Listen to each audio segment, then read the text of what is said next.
인사드리겠습니다. 광진 주민연대 대표이면서 광진 포럼 운영위원장인 박용수입니다. 반갑습니다. 저희 광진 포럼은 13년간 지역에서 지역의 이슈, 갈등, 문제, 현안을 중심으로 어느 한편에 쏠리지 않고 양쪽의 의견을 다 여쭤봐서 집단지성으로 문제를 해결하는 지역 포럼입니다. 오늘은 6.3 지방선거를 맞이해서 실제 우리가 선거 때만 부탁과 쓸모 있는 존재인지 선거 이후에는 우리가 실제 패싱을 당하는 사람들은 아닌 건지, 그럼 어떤 대안이 있는 건지에 대해서 국민은 실제 선거 때만 유권자인가 아니면 주권자인가를 논의하는 시간입니다. 광진 포럼은 사람 ING에서 유튜브로 또 동시 출력을 하고 있습니다. 그래서 지금 뒤에 카메라 2대가 있고요. 마이크로 동시 송출이 되고 있습니다. 그래서 혹시 자리가 어려우신 분들은 유튜브로 같이 청취하시면 될 것 같습니다. 포럼 시작하기 전에 인사말을 청해 듣도록 하겠습니다.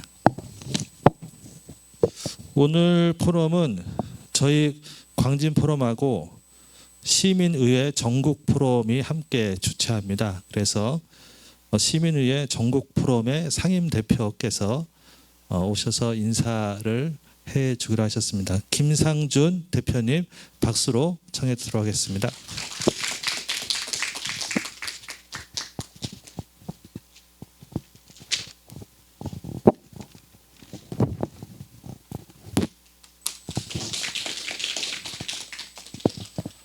안녕하세요. 반갑습니다. 저는 여기 윗동네 경희대학교에서 한 30년 가까이 근무하다가 작년에 이제 정년퇴직을 해서 현재는 명예교수로 있습니다. 경희대학에 있으면서도 그 동대문구 쪽 지역운동, 시민활동 많이 지원도 하고 학생들도 거기 많이 도왔고요. 또 대학의 그 후마니테스 칼리지 설립하는 일을 하기도 했습니다. 그래서 지역 활동을 늘 관심 있게 봐왔습니다. 근데 오늘 또 와서 이렇게 훌륭한 자리에서 훌륭한 장소가 이 광진구에 있어가지고 참 좋은 것 같습니다. 제가 이 자리를 이 동부발전 여성발전센터를 2번째, 3번째 와보는 것 같아요.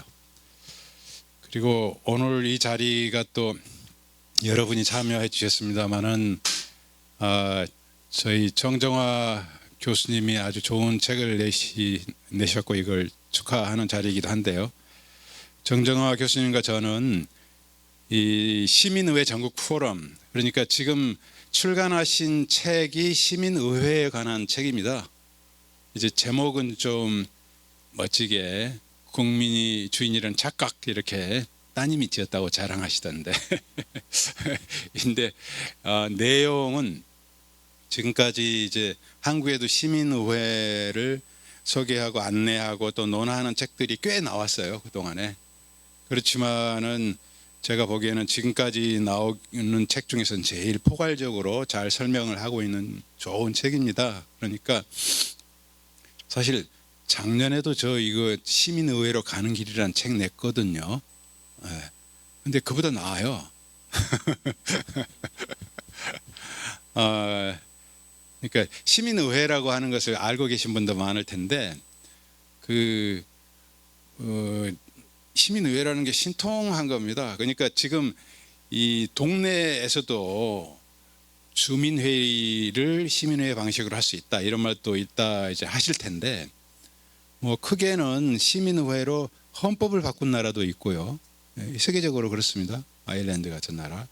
그리고 몇 년 전에 프랑스에서 그 옐로우 셔츠 해가지고 좀 시끄러웠을 때 그 마크롱 대통령이 주도를 해가지고 전국의 프랑스 국민들하고, 프랑스라는 나라가 프랑스 본토만 있는 게 아니라 태평양에도 있고 대서양에도 있고 섬들이 많거든요. 굉장히 많아요. 거기가 또 해외 프랑스 영토가 굉장히 많습니다. 그래서 프랑스에서 저도 깜짝 놀랐는데 몇 달 동안 3달 동안이었을 거 3달 동안 그 타운홀 미팅이라고도 하고 또는 시민의회라고 했는데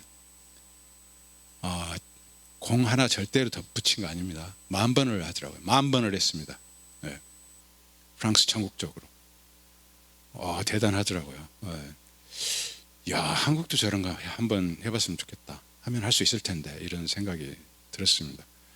그리고 또 끝에는 기후 문제에 관한 전국 시민회를 그 프랑스 파리에서 몇 차례 개최를 했었죠.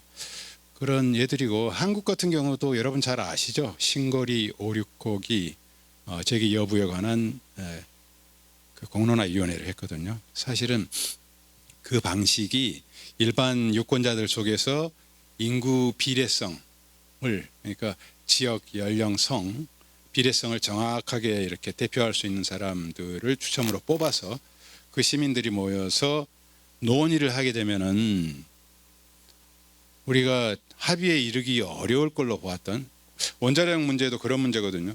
원자력으로 밥 먹고 사는 사람 굉장히 많습니다. 교수들 해가지고 연구원, 뭐 산업자원부 등 해가지고 수십 년 동안 많습니다. 마피아라고 합니다. 여기 의견이 워낙 세요. 그리고 원자력 문제는 전문가들이 뭔가 잘 아는 것 같잖아요. 실제로 고도 원자 이 구조에 관한 이해, 원자 이제 그 핵 발전하게 되면 생기는 폐기물 문제, 이 준위가 해로운 정도의 준위가 높냐 낮냐 문제 전문성이 있습니다.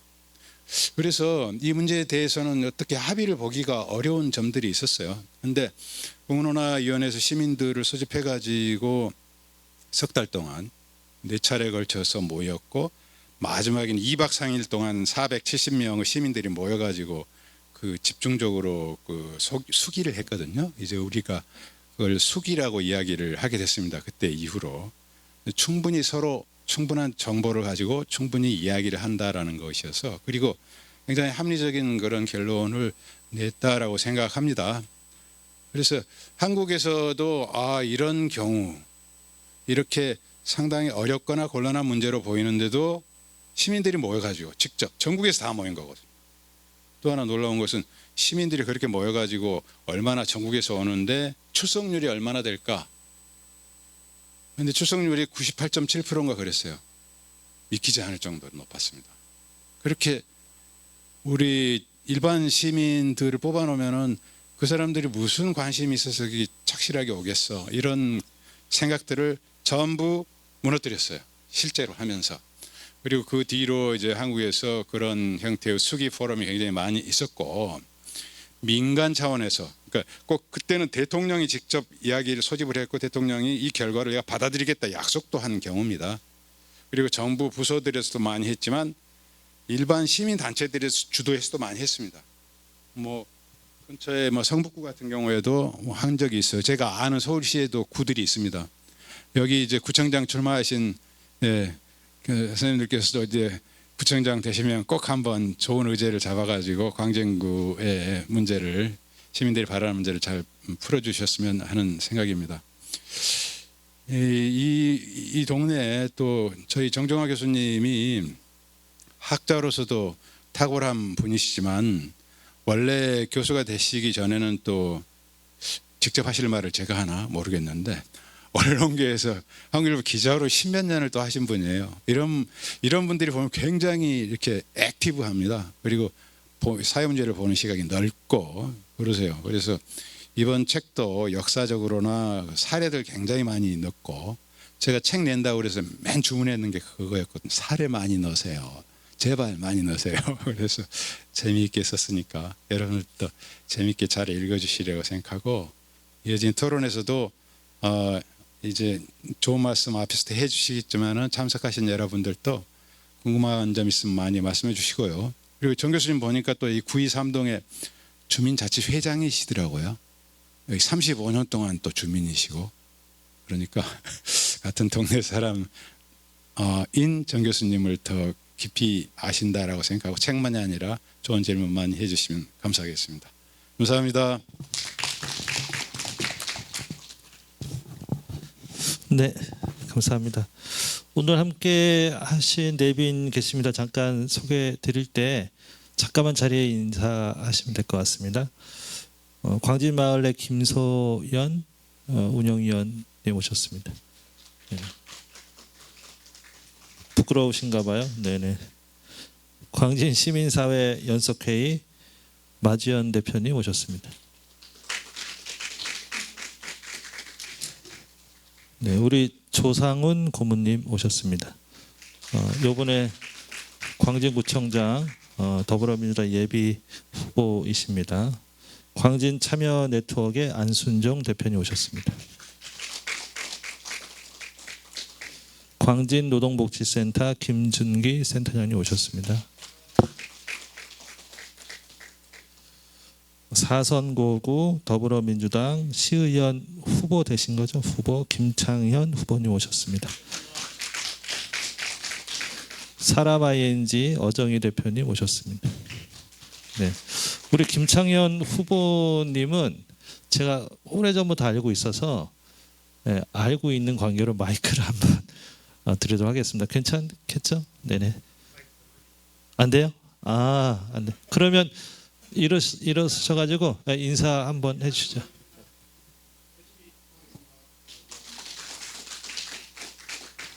네, 너무 반가운 마음으로 오버를 했던 것 같습니다. 자,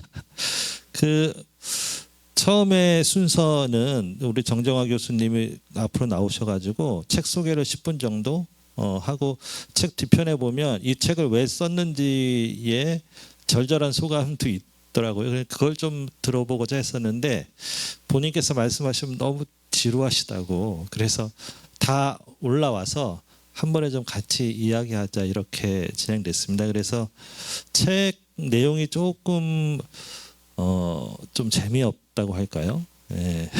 그래서 대담 형태로 북토크 형태로 진행했는데요. 북토크에 올라오시는 분들이 재미있을지는 잘 모르겠습니다. 하지만 지켜봐 주시면 좋을 것 같습니다. 우리 정정화 교수님, 저자님을 앞으로 모시도록 하겠습니다. 박수 부탁드립니다.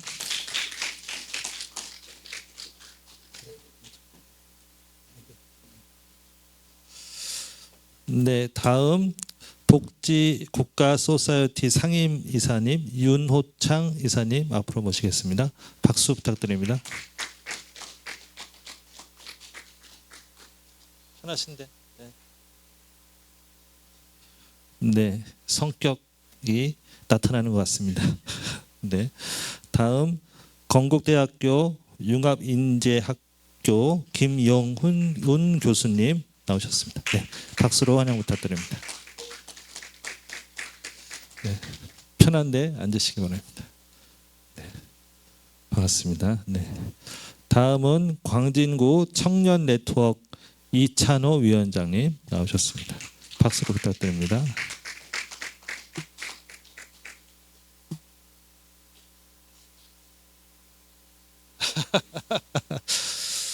네, 원래 이런 친구가 아니거든요. 야망과 포부가 있는데 끝으로 앉으시려고 그러시네요. 네네네.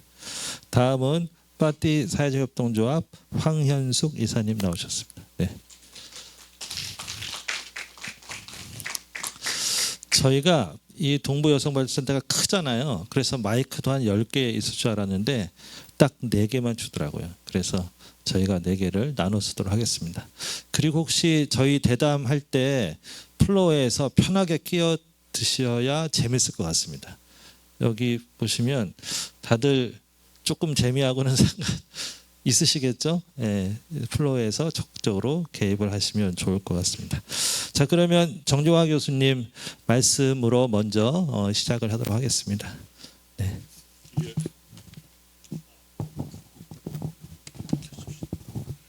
예, 오늘 이렇게 바쁘신데도 여러분들께서 오셔서 책에 관심을 갖고 함께 고민하는 시간이 주어져서 너무 감사하다는 말씀 먼저 드립니다.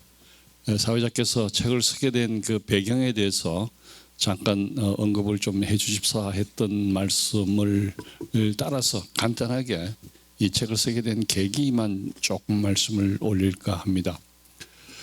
이 책의 제목이 그 국민이 주인이라는 착각이라고 한 이유는 지금 이 책의 큰 타이틀이 국민은 주권자인가 유권자인가. 우리 이재명 대통령께서도 국민 주권 정부라고 정부의 이름을 붙였고요. 그리고 국민이 주인인 나라를 만들겠다고 하셨습니다. 어떻게 국민이 주인이 될 수 있을까? 우리 헌법 1조에는 여러분 잘 아시는 바와 같이 대한민국의 주권은 국민에게고 모든 권력은 국민으로부터 나온다. 이게 이제 우리 광장에서 늘 외치던 목소리였죠. 그런데 대의 민주주의에서 국민이 주인 대접을 받는 날은 선거철밖에 없고, 선거가 끝나면 뽑아준 대표들이 국민들의 의사와 관계없이 이 결정하는 이런 대의민주주의 한계 속에서 어떻게 국민이 주인이 될 수 있을까라는 고민을 담은 책입니다. 오늘 여기에 이 출마하신 두 분도 오셔서 계십니다만, 이분들 보면 참 이런 고민을 함께 하신다는 분들은 국민과 함께 정치를 하고 주민들을 위해 사겠다는 그런 의지의 표현이라고 저는 받아들이고 싶습니다. 그래서 우리가 다양한 여러 가지 정치 제도들 중에서 오늘 여러분들과 함께 어떻게 국민이 주인인 나라, 그리고 주민이 주인인 동네를 어떻게 만들 수 있을까 하는 것이 이번 책을 쓰게 된 배경이었고요. 특히 시점이 지금 곧 지방선거를 앞두고 있는데, 이 책 제목은 원래 제가 쓴 제목은 국민이 정말 주인인가 였어요. 교수들이 좀 이렇게 말랑말랑하지 않습니까? 그랬더니만 언론사 기자는 제 딸이, 아빠 그렇게 해서 누가 책을 읽겠어? 눈을 확 끌어야지. 이 딸이 지어준 제목입니다. 국민이 주인이라는 착각, 매우 도발적이라는 분도 있고 상당히 눈에 거슬린다는 분도 있고 뭐 그러십니다. 근데 이건요, 제가 한 얘기가 아니고 루소가 이미 300년 전에 한 얘기예요. 이 책 맨 앞에 서문에 나와 있죠. 루소가 1762년도에 사회계약론을 쓰면서 그 책에 영국 국민이 주인이라고 생각하는 건 착각이다. 미스테이크. 그들이 주인인 대접받는 것은 오직 의회 의원을 선출할 때뿐이고, 의원이 선출되고 나면 국민은 노예로 전락한다. 노예라고 그랬어요. 그 다음 대목이 더 충격적입니다. 국민들은 아무것도 아닌 존재다. They are nothing이라고 썼어요. 아무것도 아니다. 뽑아준 대표들이 국민 위에 군림한다는 거예요. 이런 대의민주주의 한계가 최근에는 어떤 형태로 나타났냐 그러면 선거 독재. 예전에는 군사 쿠데타를 통해서 독재를 했다고 그러면 지금은 선거를 통해서 대표성을 얻은 집권자들이 당선된 뒤에 독재를 하는 거예요. 이게 이제 선거 독재. 물론 시초는 히틀러도 나치당 만들 때 독일 국민이 선거로 뽑아줬죠. 트럼프도 우리가 뽑아줬고요. 윤석열이 비상계엄 한 것도 우리 국민들이 뽑아줬습니다. 이게 우리나라와 미국뿐만 아니라 유럽, 동아시아 전 세계적으로 이걸 갖고 정치학자들은 선거 독재라고 한다. 선거 독재가 되면 국민의 존재는 nothing이죠. 노예뿐만 아니라 아무런 의미가 없는 존재가 되고 그 대표를 견제할 수 있는 수단도 없다. 어떻게 하면 국민들이 대표로서 본연의 자기 자신의 위상을 할 수 있을까? 그 의미의 근원이 저는 시민의회라고 보고, 이론적으로는 다스리는 자와 다스림을 받는 자, 아리스토텔레스 얘기로는 통치자와 치자와 피치자의 동일성, 다스리는 자와 다스림 받는 자가 동일하게 번갈아 갈 때 민주 시민이 될 수 있다라는 그런 이야기를 오래전에 아리스토텔레스가 했는데요. 시민의회는 바로 그런 개념 위에 있고, 그 시민의회가 이 국민이 주인이 될 수 있는 나라를 만드는 초석이 된다. 이런 그 생각에서 책을 집필하게 되었습니다. 예. 그 얘기가 좀 깊이 들어가기 전에 오늘 패널 분들 이제 자기 소개를 조금 하시면서 그 전에 책들은 다 읽으셨겠죠? 네. 그래서 책에 대한 한 줄 평 책이 이렇더라 또는 책을 읽으니 소회가 이렇더라 이런 한 줄 평을 하시면서 자기가 왜 이 자리에 초대되어 있는지는 본인들이 아실 거예요. 네, 그래서 내가 어떤 활동을 하는지까지 같이 좀 소개를 해주시면 좋을 것 같습니다. 자, 누구부터 하실까요? 마지막에 하겠습니다. 마지막에 네네. 네네. 네.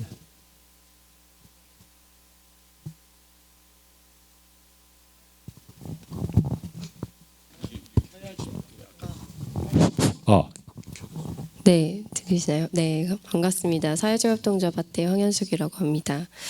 광진포럼의 공동주최 기관으로 참여를 하고 있고요. 시민의회 전국 포럼에도 파티가 참여를 하고 있습니다.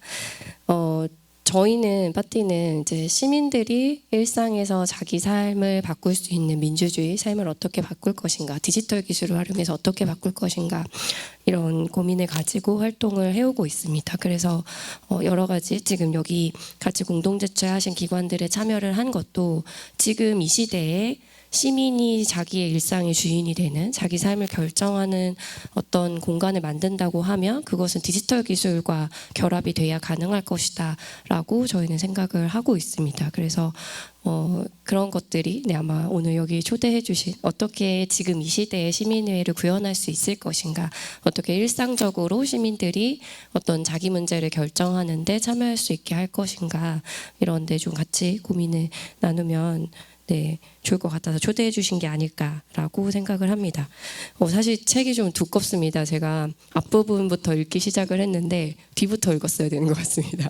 근데 앞부분을 보면서 저도 이제 뭐 아테네 민주주의나 이런 것들을 배우기도 했고 했습니다만 다시 좀 새롭게 읽게 되는 것 같아요. 추첨제라고 하는 그 제도가 얼마나 되게 정교하게 또 일상적으로 작동하고 있었는가. 그래서 우리가 민주주의의 원형이라고 하는 어떤 배웠던 것들이 지금 현대 사람들이 생각하는 것과 굉장히 다른 모습이었다라는 걸 좀 다시 깨닫게 됐습니다. 그러니까 지금 이 시대에 저는 뭔가 우리는 아까 말씀하신 선거가 당연하고 뭔가 더 뛰어난 사람을 뽑고 그런 것들이 민주적이고 그 절차가 잘 운영된다면 그렇게 배웠는데 실제로 고대 민주주의가 그렇게 작동하지 않았다. 추첨제라는 것 그리고 수기를 통해서 작동했다라는 것들을 다시 보면서 뭔가 좀 그 민주주의가 어떻게 실제로 작동했는가에 대해서 우리가 다시 좀 새롭게 배우고 생각을 해볼 필요가 있겠다. 지금 우리가 당연히 생각하고 있는 것들이 사실은 아주 현대에 구축된 어떤 작은 제도라는 것들을 좀 깨달을 때 이 시민의회 논의를 좀 더 적극적으로 할 수 있지 않을까 이런 생각을 했습니다. 네네. 고대의 민주주의 태동은 선거는 없었다. 네, 그게 새로운 깨달음이었다 이렇게 말씀 주셨습니다. 네, 다음 누가 해주실까요? 네, 저 복지국가 소사이티 윤호창이라고 합니다. 저는 정정화 교수님이 책 나오자마자 바로 한 권 주셔가지고 아주 정독을 하면서 잘 읽었습니다. 아마 그 시민의회 교과서 같은 내용이 될 것 같아요. 그 쟁점부터 역사, 그리고 사례까지 아주 그 일목요연하게 잘 정리가 되어 있으니까 아직 못 보신 분들은 꼭 일독을 한번 해보시기 바랍니다. 저는 그 복지국가 소사이티에 뭐 일하면서도 그 시민의회 전국 포럼의 실무 책임자로 같이 일을 하고 있는데요. 이 복지국가 운동을 하면서 느꼈던 한계가 이제 그런 거였어요. 어쨌든 3월 중순경에 세계적으로 좀 중요한 지표 발표가 나는데 하나가 민주주의 세계 지표고 두 번째가 세계 행복 지표예요. 매년 그 3월 20일이 세계 행복의 날이거든요. 그날 맞춰가지고 국가별로 행복 순위를 쭉 발표를 하는데 그 민주주의 부분에서는 우리나라가 보통 문재인 정부 때 22 안팎에 유치를 했었는데 윤석열 정부 때 거의 40대 중반까지 떨어졌어요. 그리고 올해 이번에 이제 발표된 거 보니까 42 중반에서 22 그 초반으로 21인가 그래요. 그래서 이제 민주주의는 거의 좀 문재인 정부 때로 회복이 됐는데 그 행복 지표를 보니까 이게 계속 떨어지고 있어요. 우리나라가 보통 150개국 전 세계적으로 한 150개국 정도 조사를 하는데 보통 62 안팎이었거든요. 보통 중간쯤 위치를 했었는데 올해 조사를 보니까 거의 70위권이에요. 67인가 돼요. 그러니까 뭐 지금 민주주의도 문제지만 이게 시민들이 체감하는 행복이라는 게 굉장히 문제인 것 같아요. 이런 행복에 대한 체감이 없으니까 그 청년들 같은 경우는 뭐 결혼도 하지도 않고 아이도 낳지도 않고 지금 이 상태로 가면 2100년경에 우리나라 인구가 한 2000만 정도라고 그래요. 추산에 따라서 1500부터 졸업했겠는데 평균을 따지면 2000만 정도 될 것 같은데 2000만이면 우리나라 3.1 운동이 일어날 때 그 인구거든요. 아무튼 이 상태로 가면 한국 사회가 좀 상당히 암울할 것 같아요. 이걸 극복할 수 있는 게 결국 민주주의 힘일 텐데 이게 시민들의 주권을 국민들의 주권을 강화하는 거. 이 대표적인 방식이 이제 시민의회라는 방식이 들어가지고 이 복지국가와 함께 이 시민의회 운동을 하지 않으면 안 되겠구나 그런 생각을 많이 했어요. 그래서 이 논의들을 우리 여러분들하고 같이 좀 심도 있게 많이 했으면 좋겠다는 생각이 듭니다. 예. 그래서 한 줄 평을 책이 아주 좋으니까 꼭 일독을 해보시기 바랍니다. 네네네. 제가 아까 소개하면서 빠진 건데 저희 시민의 정 포럼에서 지금 매주 연속 토론하잖아요. 그거 홍보 좀 해주세요. 예. 그 저희가 이제 어쨌든 시민의회가 우리나라에 얘기되기 시작한 지 얼마 되지는 않았어요. 저희가 전국 포럼을 만든 게 작년 3월 달이었거든요. 창립대회를 했는데 이번에 이제 우리 김상준 대표님이 주도로 해서 시민의회 그 연습 강좌를 하고 있습니다. 유튜브로 진행을 되고 있는데 그 뉴탐사란 그 유튜브 채널에서 진행을 하고 있으니까 오늘 참석하신 분들한테는 좀 이후에 공유를 할 수 있도록 하겠습니다. 매주 목요일 저녁 때 7시에 진행을 하고 있습니다. 네네 알겠습니다.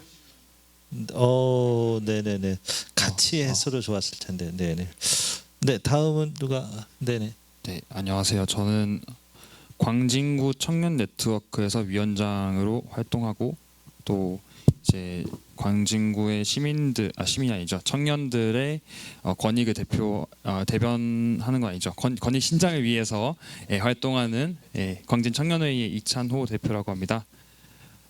저는 아마 청년 대표성으로 해서 여기 이 자리에 있는 것 같은데 제가 이제 이 책에 관련해서 말씀드리자면은 저는 사실 시민의회라는 이 주제를 들고 정정화 대표님이 오셨을 때 이게 과연 가능할까?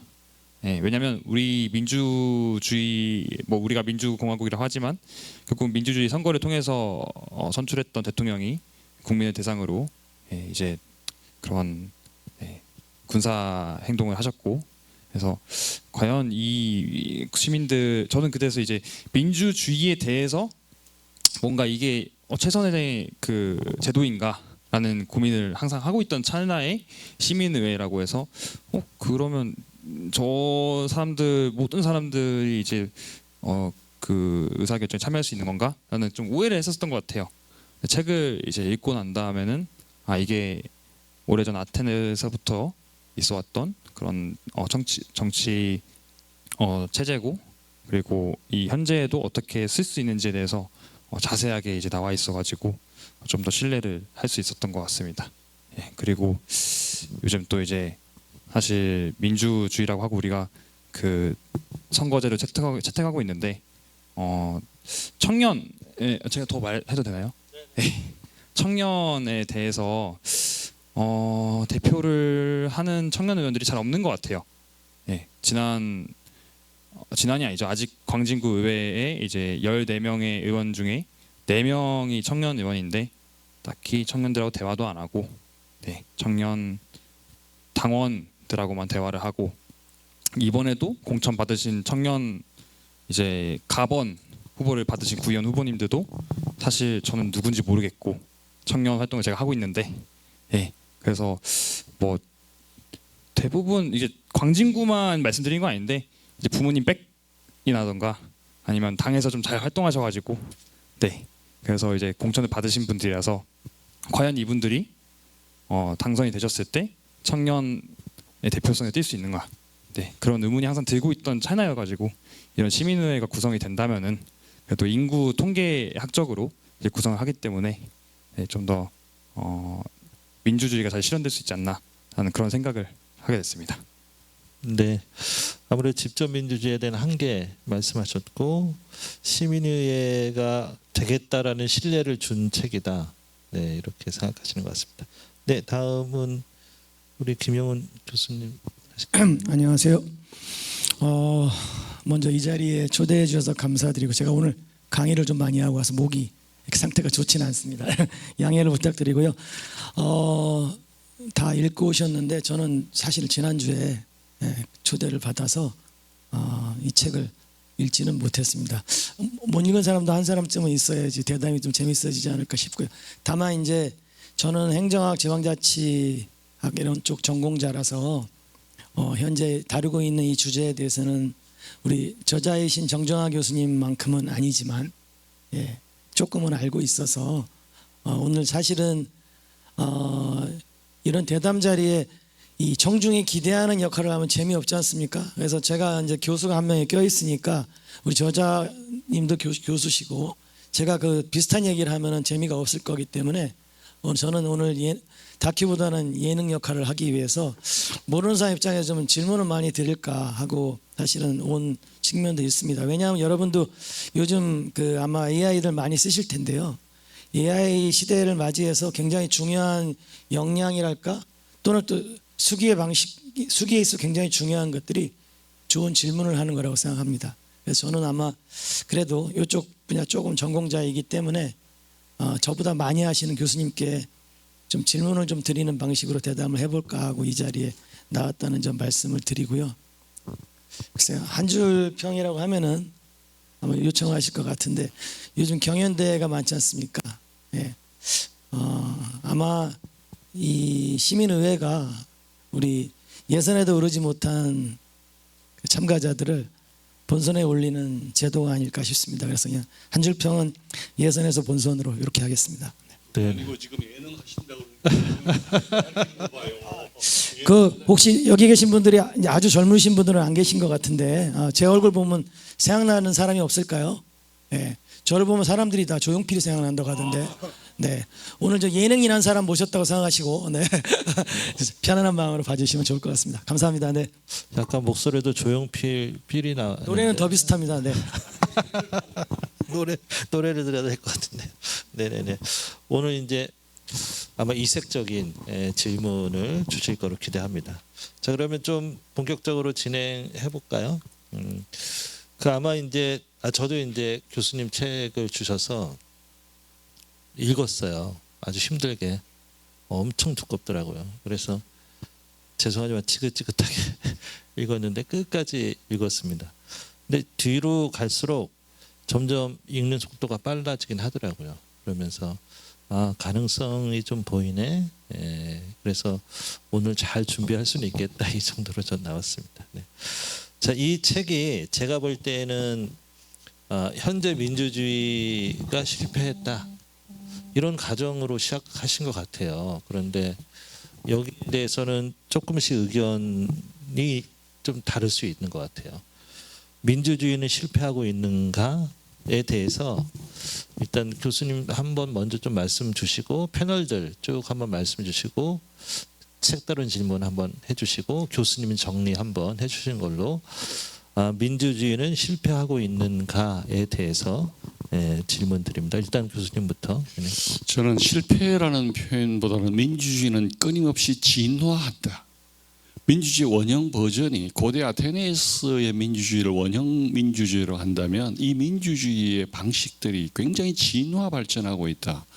결론적으로 현대 민주주의는 직접 민주주의, 대의민주주의, 수기 민주주의, 디지털 민주주의가 융합된 하이브리드 민주주의로 진화해가고 또 다른 형태의 미니주인이 된 형태는 다양한 형태가 있기 때문에 이 시민의회도 하나의 진화된 버전이라고 보는데 왜 그럼 대의민주주의가 실패했다고 규정하느냐 하면 대의민주주의의 가장 큰 장점은 그 미국 건국의 아버지들과 미국 헌법의 아버지인 메디슨이들이 주장한 바는 정신은 학식과 덕망을 가진 엘리트들이 국가를 사랑하는 마음으로 모여서 숙의해서 결정하는 제도이다. 잘 배우지 못하고 교육받지 못한 일반 국민들보다는 엘리트가 다스리는 것이 훨씬 타당하다.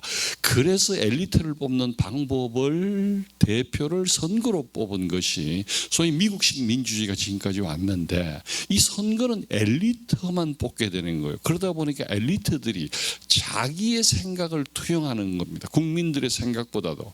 그래서 2010년부터 2020년까지 미국 의회를 통과한 법률을 보니까 주로 엘리트의 이해관계에 부합되는 법률만 통과되고, 약자들을 원하는 법이 통과된 것도 보면 엘리트들의 기존 기득권을 침해하지 않는 범위 내에서만 되더라는 거예요. 우리 국회만 보더라도 50대, 60대의 남자들이 80%를 차지합니다. 여성은 20%도 되지 않습니다. 국회의원의 20%는 법조인입니다. 어떻게 우리 대한민국 국민들의 20%가 법조인인가요?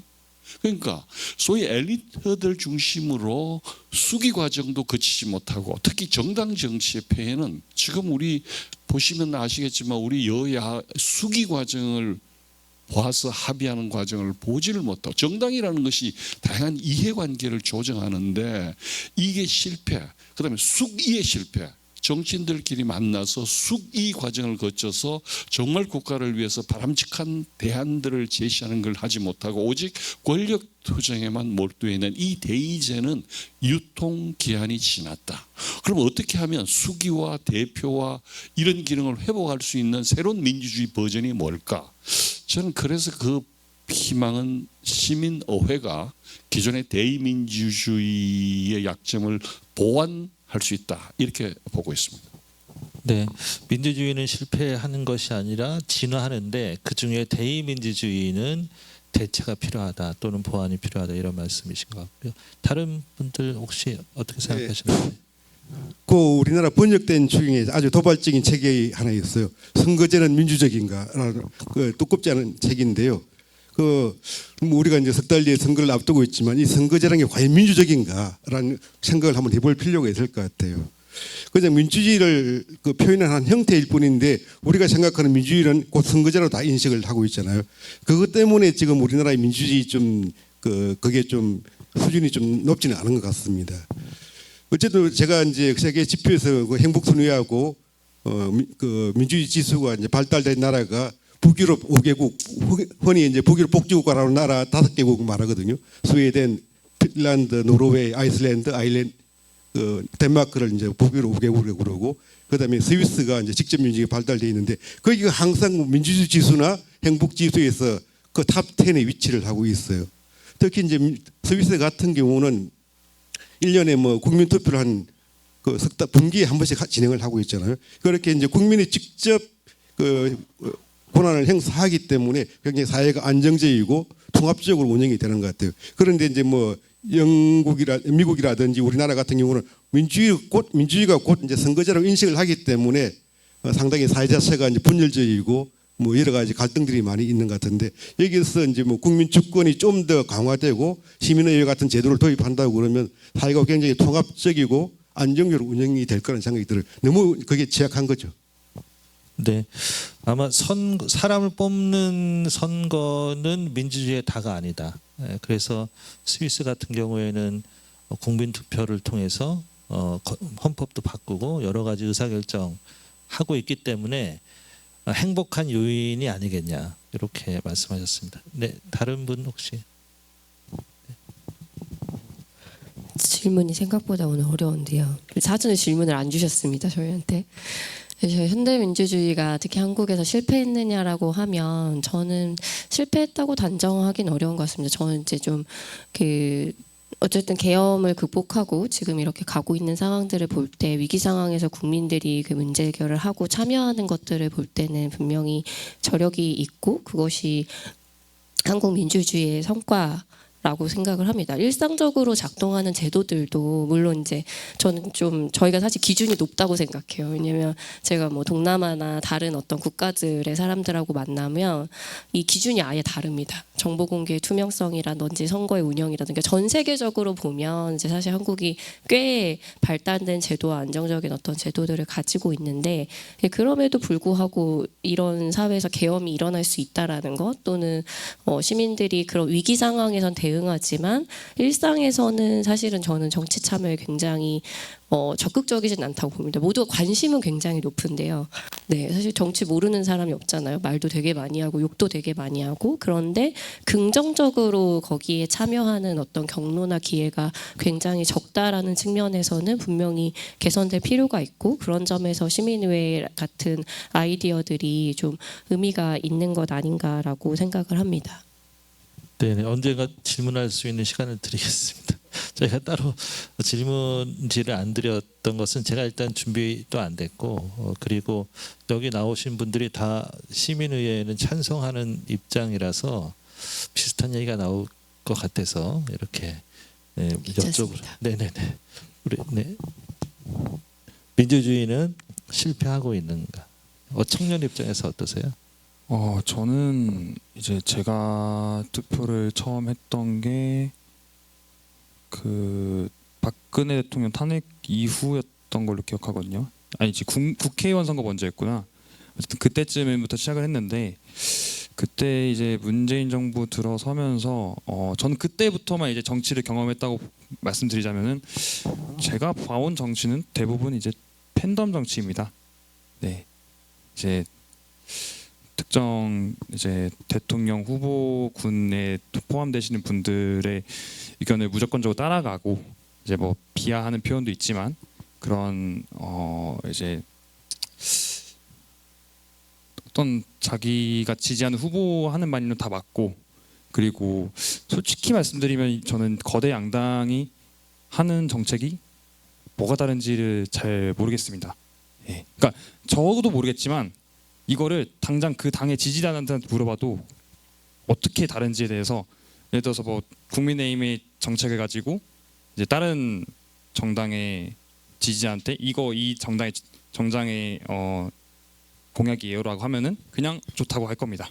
예, 지금 그런 상황이어가지고 과연 이게 포퓰리즘에 의한 정치만 전 겪어본 것 같아서 우리나라 정치는 지금 민주적으로 가지 않다고 생각을 하고 있고 또한 그 광진구는 좀 덜하긴 한데 전라도만 해도 대부분 이제 파란색 정당이 공천을 주면은 그 후보가 되는 그래서 경선이 정당의 이제 당협위원장한테 잘 보여야 되는 그런 분들이 당선이 돼가지고 이제 의회라던가 장악하고 뭐 반대의 경우도 이제 경상도의 경우도 마찬가지고 그래서 저는 지금 개혁이 좀 필요하다고 생각을 합니다.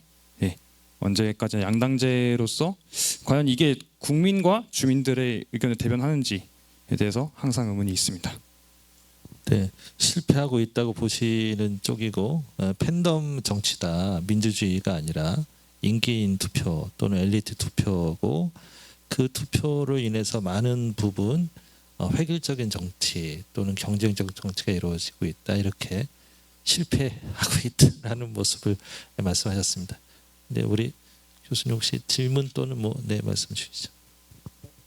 똑같으면 좀 다른 뭐 재미가 없을 수 있죠. 예, 저는 대의민주주의가 제도적으로 실패했다고 생각하지는 저는 않습니다. 왜냐하면 이제 대의민주주의가 그 제도 자체가 갖고 있는 주민의 뜻을 대표해서 하는 건데 문제는 대의민주주의가 제대로 작동을 하면 문제가 안 되는데 대의를 잘 못하기 때문에 문제이지 대의민주주의 자체가 구조적으로 실패했다고 저는 보지는 않는 입장이고요. 다만 여러 가지 우리 현재 대의민주주의 제도를 구현하기 위해서 우리 갖고 있는 정당제도 아까 얘기한 대로 정당제도라든가 이런 부분들을 또는 주민의 뜻을 우리가 받아들일 수 있는 통로가 뭐 없다든가 여러 가지 그런 기재상의 문제로 인해서 대의민주주의가 제대로 작동을 못하는 거지 그 시스템만 잘 갖춰진다면 저는 뭐 실패했다고까지 말하고 싶지는 않습니다. 다만 이제 그 대의민주가 우리 수기형 민주주의하고 만약에 비교를 했을 때 갖고 있는 장점도 있는 것 같긴 해요. 뭐 예를 들면은 우리가 이제 굉장히 의사결정 효율성이라든가 이런 부분이 있을 수 있겠죠. 소수가 그래도 모여서 주민의 뜻을 대표한다 해서 의사결정을 빠르게 할 수 있고 효율적으로 할 수 있다는 측면에서는 수기형 민주주의보다는 아마 장점이 있을 거예요. 근데 또 수기형 민주주의는 민주성이나 이런 측면에서 장점이 있을 수 있을 거예요. 근데 우리가 수기형 민주주의 할 때 이제 지금부터 질문입니다. 여기 계신 분들한테 질문 하나 드리고 싶은데 자기 주변에 나는 생전 또라이를 본 적이 없다 이런 분 계신가요? 네, 우리 뭐 주변에 이제 정치권에도 또라이들이 좀 있고요. 네, 우리 주변에도 또라이들 많죠. 네. 이제 우리 뭐 흔히 또라이론이라고 그러던데 4명 중에 1명은 평균적으로 또라이랍니다. 우리 주변에. 네. 맞는지 안 맞는지. 여기 내 주변에는 없다 이런 분 계세요? 혹시 손 들어 보이시죠? 나는 본 적이 없다. 정말 다행입니다. 많습니다. 네. 손 안 드시는 분은 본인이 또라이입니다. 네. 보통은 그렇습니다. 예, 예. 왜냐하면 타인과 보통 자기 중심 4명 중에 1명이기 때문에 봐야 정상입니다. 예, 본인 주변에 사람이 없다는 거죠. 일반적으로는 그렇다는 거고 이분이 그렇다는 건 아니고요.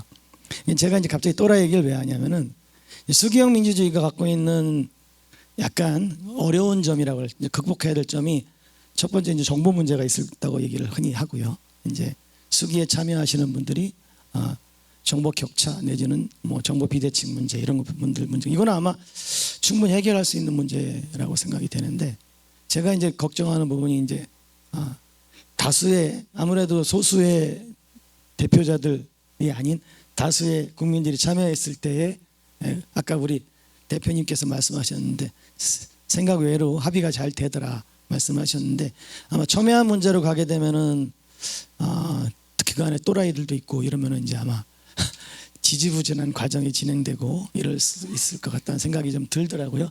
이게 이제 질문입니다. 이 또라이 문제를 어떻게 해결할 수 있을 것인지.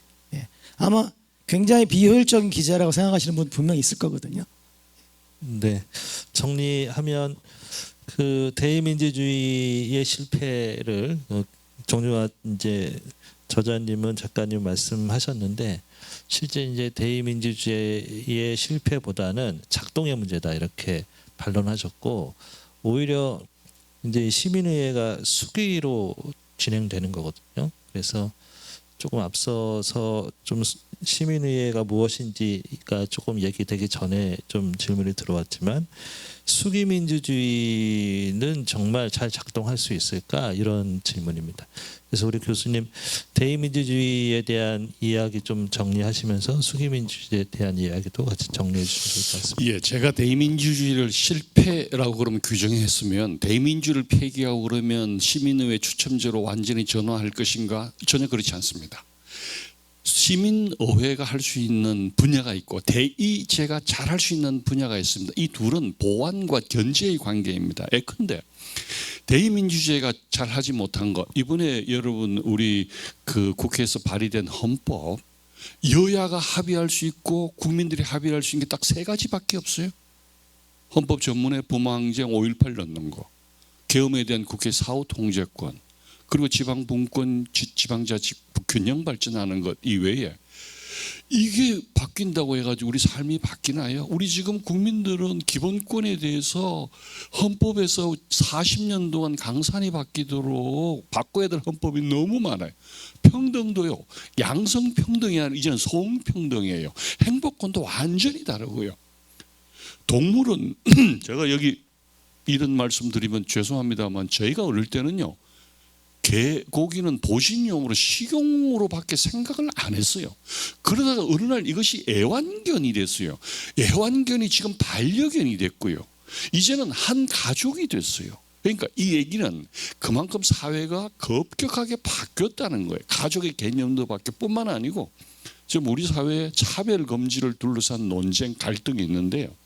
헌법에 아마 이번 6.3 지방선거에 동시 개헌이 되고 나면 그 이후에 헌법 문제를 바꿔야 될 텐데 이 양극화된 국민 여야 간에 합의할 수 있는 게 도대체 얼마나 될까? 국민들 간에 합의할 수 있는 게 얼마나 될까? 이건 시민의회가 아니면 한 발짝도 나가기 어렵다고 보고요.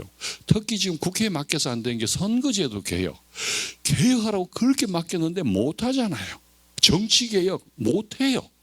그러니까 국회의원들이 자기 이해관계 때문에 개혁하지 못하는 이런 것들은 시민들이 나서서 해줘야 되는 것.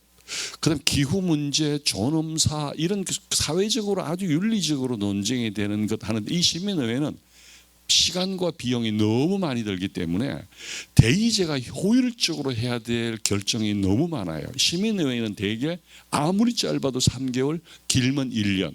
한 번 하면요. 중앙단위에서는 30억에서 70억까지 들어요. 기간이 걸고 시민의회 기간, 이걸 어떻게 이런 거 갖고 국가가 결정할 수가 없습니다. 그러니까 특수한 경우에 아주 심각한 이슈만 시민의회가 하는 것이고, 통상적인 의사결정은 대의제가 하는데, 기존의 대의제가 하지 못하는 것을 시민의회에게 맡긴다는 보완의 개념이지, 대의제를 완전히 없앤다, 실패했다고 그래서 대의제가 못하는 대표의 기능, 숙의의 기능을 시민의회가 맡기자는 거예요. 아까 말씀하신 대로 또라이가 많은 건 하는 얘기는 아주 예능적인 표현이라고 저는 봐요. 아주 예능적으로 표현해 주셨는데, 수기를 해보면요, 예를 들면 이런 거죠. 인구 5천만 명을 대표할 수 있는 사람을 500명으로 축소를 했습니다. 그게 이제 연령, 지역, 성별, 교육, 계층, 정치적인 성향까지 합쳐서 진짜 우리 김 교수님 말씀하신 좀 이상한 분들이 들어올 수 있죠. 들어올 수 있습니다. 그래서 지구가 평평하다고 생각하는 사람들과 생산적인 대화를 나누는 법이란 책이 있습니다. 읽었는데요. 진짜 지금도 지구가 평평하다고 생각하는 사람 800명이 2018년도에 미국 콜로라도 덴버에서 모여서 국제 지구 평평 학회를 열었어요. 거기에 참가했던 학자가 쓴 책이에요. 이런 분들하고 여러분 합리적인 대화가 되겠습니까? 그런데 대화가 이제까지 해보면 가능해요. 그걸 우리 김상준 대표님이 말씀하신 롤스가 얘기한 무지의 베일. 사람들이 자기의 선입관, 여기에 그 민주당 당직을 가지신 분은 본인이 공천을 받고 선거에 이기기 위해서는 민주당의 색깔을 갖고 있어야 되고요. 국민의힘 후보면 국민의힘 후보가 생각하는 그런 색깔과 정책을 밝혀야 됩니다. 저는 고향이 경북 포항이에요. 제 주변에는 태극기 부대가 너무 많아요. 그런데 우리 친구들은요, 굉장히 합리적이고 똑똑하고 그런 친구들 많아요. 그런데 주변에서 다 태극기 부대면요, 태극기 부대가 아니면 친구들 사이에서도 이상해요. 그래서 고등학교 동창회 모임에 가면 정식이 절대로 안 해요. 그러니까 이게 뭐냐면 소위 정치적 부족주의라는 거야. 그러니까 롤스가 내기는 계급장 떼고 그냥 우리의 이해관계를 떠나서 여러분 국가를 위해서 수기하기 위해서 모였습니다라고 해보니까요, 실험을 해보니까 사람들이 평소에는 또라이였는데 여기 와서 국가를 위해서 한번 수기해서 문제를 토론해보자고 하니까 수기가 가능하더라는 거예요. 이게 지금까지 전 세계적으로 시민의회와 공론화와 해본 결과가 그렇더라는 거예요. 우리가 이제 예를 들면 여기 민주당 후보님이나 국힘 후보가 여기 나오면요, 싸울 수밖에 없어요. 서로의 정책이 다른데. 근데 이 사람이 국힘도 아니고 민주당도 아니고 일반 시민으로서 야, 우리 광진구 문제를 어떻게 한번 고민해 볼까, 합의점을 찾을 수 있다는 거예요. 그러니까 시민의회는 그런 계급장, 이해관계, 선입관을 떼고 이런 분들이 모여서 하자는 그런 일종의 가상적인 모임을 만들어서 해보니까 이제까지 수기가 되더라는 거예요. 신고리 오륙호기 사례를 말씀하신 것 여러 공론화 사례에서 되더라는 거예요. 그거는 우리 파티에 우리 황 이사님께서 가능하다는 사례를 좀 말씀해 주시면 좋겠습니다.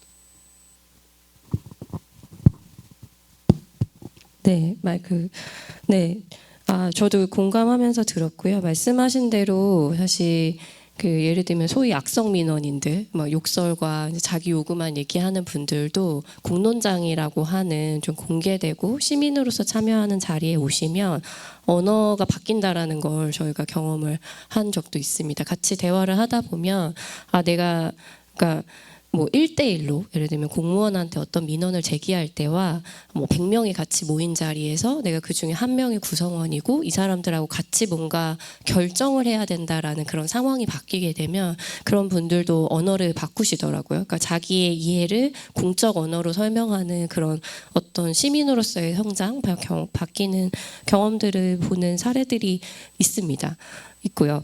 그래서 저도 짧게 말씀을 드리고 이게 나중에 약간 콘텐츠처럼 남을 테니까 이제 이해를 위해서 좀 질문을 하나 다시 드리면, 사실 저희는 빠띠 같은 경우도 그렇고 광진 포럼도 그렇고 여기 계신 분들이 저는 일상적으로 많이 참여 활동을 하실 거라고 생각을 해요. 예를 들면 우리가 시민의회라는 용어를 이제 그 대표자들이 별로 좋아하지 않기 때문에 시민회의라고 우회해서 쓴다거나 아니면 공론화 사업을 한다거나 이런 것들을 저는 한국이 굉장히 많이 하고 있다고 생각하거든요. 지역에서도 뭐 공청회, 뭐 토론회, 뭐 아니면 뭐 주민자치회, 뭐 마을 공동체 포럼 이런 광진 포럼 같은 이런 자리들이 굉장히 많은데 그런 어떤 자리와 시민의회라고 말씀을 하실 때 좀 핵심적인 차이, 네, 뭐 예를 들어 더 좁혀서 얘기를 한다면 우리가 지금 예를 들어 국회에서도 기후시민회의를 하고 있고 국무조정실에서도 하고 있고 몇 가지 이런 그 약간 제가 봤을 땐 제도적으로는 시민의회와 비슷한 것들이 많이 운영이 되고 있는데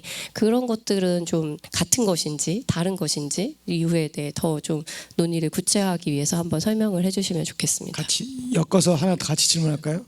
아, 좋습니다. 그러니까, 예, 네. 지금 질문을 받아서 그러면은 제가 이제 이 시민의회라는 단어와 관련해서 이게 왜 국민의회, 주민의회 아니면 왜 시민의회인지, 그래서 여기서 말하는 시민은 도대체 누굴 말하는 건지 이걸 한번 이 단어와 관련해서 한번 같이 엮어서 말씀해 주시죠. 네, 정리하면 시민의회 같은 질문은 아닌데요. 네네네. 비슷한 질문인 것 같습니다. 시민회의가 시민회의로도 불려지고 공론화위원회 이렇게도 불려지는데 실제 그것이 다른 건지 다르다면 어떤 게 다른 건지 시민의회라고 불릴 수 있는 골자 그것을 이야기해 주시면 좋을 것 같고요. 왜 앞에 시민이라는 단어가 붙었는지 이렇게. 예, 우선 우리나라의 공론화위원회라고 이제 시작된 것이 이제 아까 우리 김상준 우리 저희 단체 대표께서 말씀하신 신고리 5.6호기였습니다. 문재인 대통령께서 탈원전을 공약을 했는데 막상 대통령이 되고 보니까 시민들이 국민들이 아니 어차피 이렇게 짓고 있는 5.6호기를 30%나 지었는데 왜 그걸 다시 허물고 없던 걸로 하냐 반대가 많은 거예요. 그러니까 대통령께서 그러면 공론화를 통해서 국민 여론이 형성되면 내가 결정하겠다. 그래서 신고리 5.6호기를 한 것이 우리나라 공론화위원회가 우호죽순처럼 그 이후에 활발히 된 배경인데요. 중앙정부와 지방정부에서 최근까지 한 게 70여 제 정도 됩니다. 이게 방식이 시민의회 방식과는 같은데 어떤 차이가 있냐면 이제까지 공론화 방식은요, 중앙정부든 지방정부든 정부가 정책을 결정하고 사업을 하는 과정 속에서 갈등이 생기고 주민들이 반대가 생깁니다. 이 갈등을 해결하는 하나의 방법, 갈등을 해결하고 사회적 합의를 도출해서 정부가 추진하는 방향을 순조롭게 끌고 가기 위한 방법으로 공론화가 활용화됐어요. 그러니까 공론화의 적용 대상의 영역이 정부의 정책 결정, 국책사업, 공공활동 영역에 제한돼 있다고 한다면 시민의회는 주권의 개념입니다. 입법권의 개념. 국민이 루소가 한 얘기 중에 핵심이 사법권과 행정권은 나 아닌 다른 사람이 행사할 수도 있지만 입법권은 주권자인 국민들이 행사할 수 있어서 양도할 수도 없다고 그랬습니다. 이게 국민이 주인이라는 건 자기가 주권을 행사하는 건데 그래서 입법권이 가장 주권을 행사할 수 있는 권한이라는 거죠. 그래서 시민의회는 의회가 제가 발음이 좀 어디 가서 시민의회 그러니까 죄송합니다. 저도 예능 하나 하면 경상북도에 의성이라는 도시가 있어요. 의성 사람들은 자기 고향 발음도 안 된다는 거 아니에요. 지금도 발음이 안 되나요? 죄송합니다. 이게 유튜브 방송도 나가는데 저도 예능 한마디 했습니다. 쌀은 되세요. 쌀은 됩니다. 쌀은 됩니다. 이게 의회가 입법권을 가진 의회가 법을 제정을 안 하는 거예요.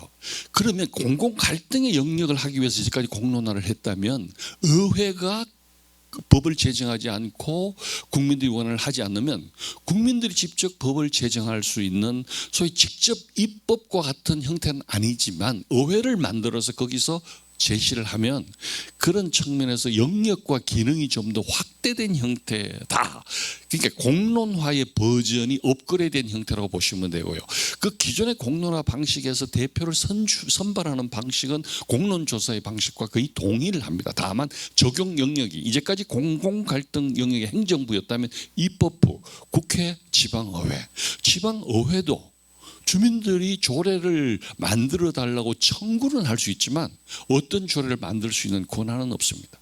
우리 헌법에 입법권은 국회에 있다. 40조에 이렇게 명확하게 돼 있어요. 국회만이 대한민국의 주권은 국민으로부터 나오는데 대한민국의 주권은 국회에 있다는 거예요. 1조와 이 40조의 차이입니다. 그래서 시민들이 의회를 구성해서 하자는데 제가 시민의회 법안을 만들기 위해서 우리 김상준 대표랑 저희 단체에서 민주당 의원들하고 여러 번 논의를 했는데 이건 민주당 의원들입니다. 국힘 의원들은 아예 시민의회 이 자체를 원하지 않아요. 주민자치 자체를 원하지 않아요. 그게 대화가 아직 안 돼요. 여기 국힘 계신 분들께 죄송하지만 왜 그러시는지는 몰라요. 주민자치인 분들은 어르신분들이 훨씬 많고 국민의힘 성향도 많으신데 주민자치에 대해서 굉장히 부정적으로 비판적으로 보시죠. 그런데 시민의회에 대해서는요. 민주당 의원들도 교수님 의원들이 우리가 의회인데 또 의회 있습니까? 그 용어를 그냥 시민회의라고 합시다. 시티즌스 어셈블리. 회의라고 합시다. 그래서 좋다. 의회든 회의든 뭐 우리는 그런 권한과 기능이 있으면 용어엔 집착하지 않는다. 시민회의라고 하죠. 그러니까 기후시민의회가 아니고 국회에서 하는 건요. 기후시민회의입니다. 회의. 똑같은 어셈블리인데 행정부에서 하는 것은 기후시민의회입니다. 지금 국회에서도 하고 총리실에도 하고 두 군데서 하죠. 경기도에서 한 건 또 기후시민총회. 이런 용어를 쓰는 건 기존의 입법 권력에 대한 기득권 정치인들이 어려움 때문에 그런 용어가 있다는 것이고요. 왜 그러면 시민의회냐, 시티즌.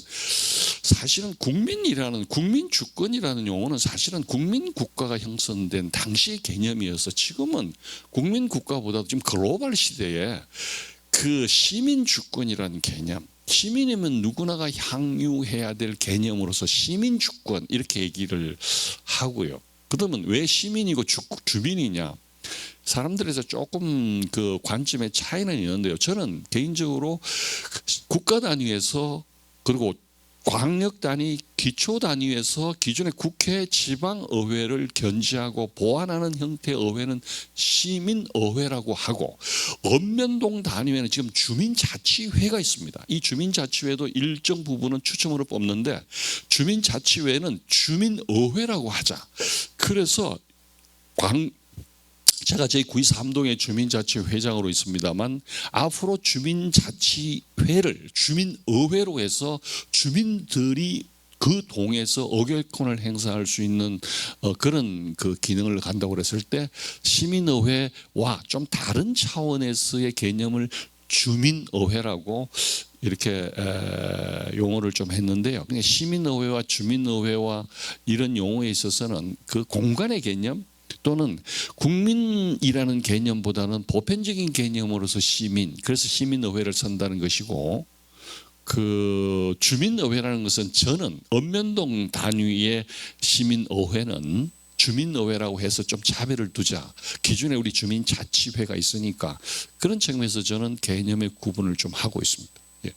네, 아마 이제 좀 얘기를 정리하면 시민의회의 골자가 아마 청중들이나 방송 보시는 분들이 명확히 알지 못하기 때문에 그런 부분 질문하실 것 같고요.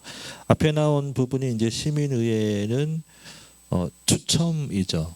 예, 누가 투표해서 하는 게 아니라 사람을 놓고 투표하는 게 아니라 추첨인데 이제 여러 각계각층의 사람들을 모아서 추첨을 하는 거고 거기에 소외된 계층을 추가로 또 선발해서 이분들이 우리 대중들을 대변할 수 있도록 추첨이 또 다른 부분이고 또 하나는 수기 과정이죠.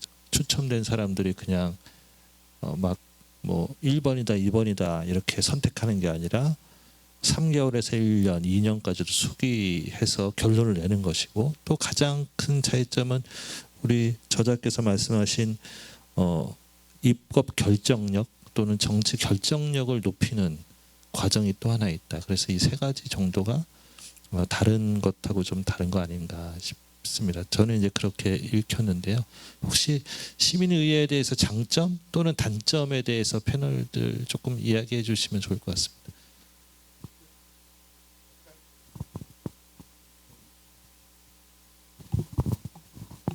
조금 기다리셔야 아마 나올 겁니다. 네네.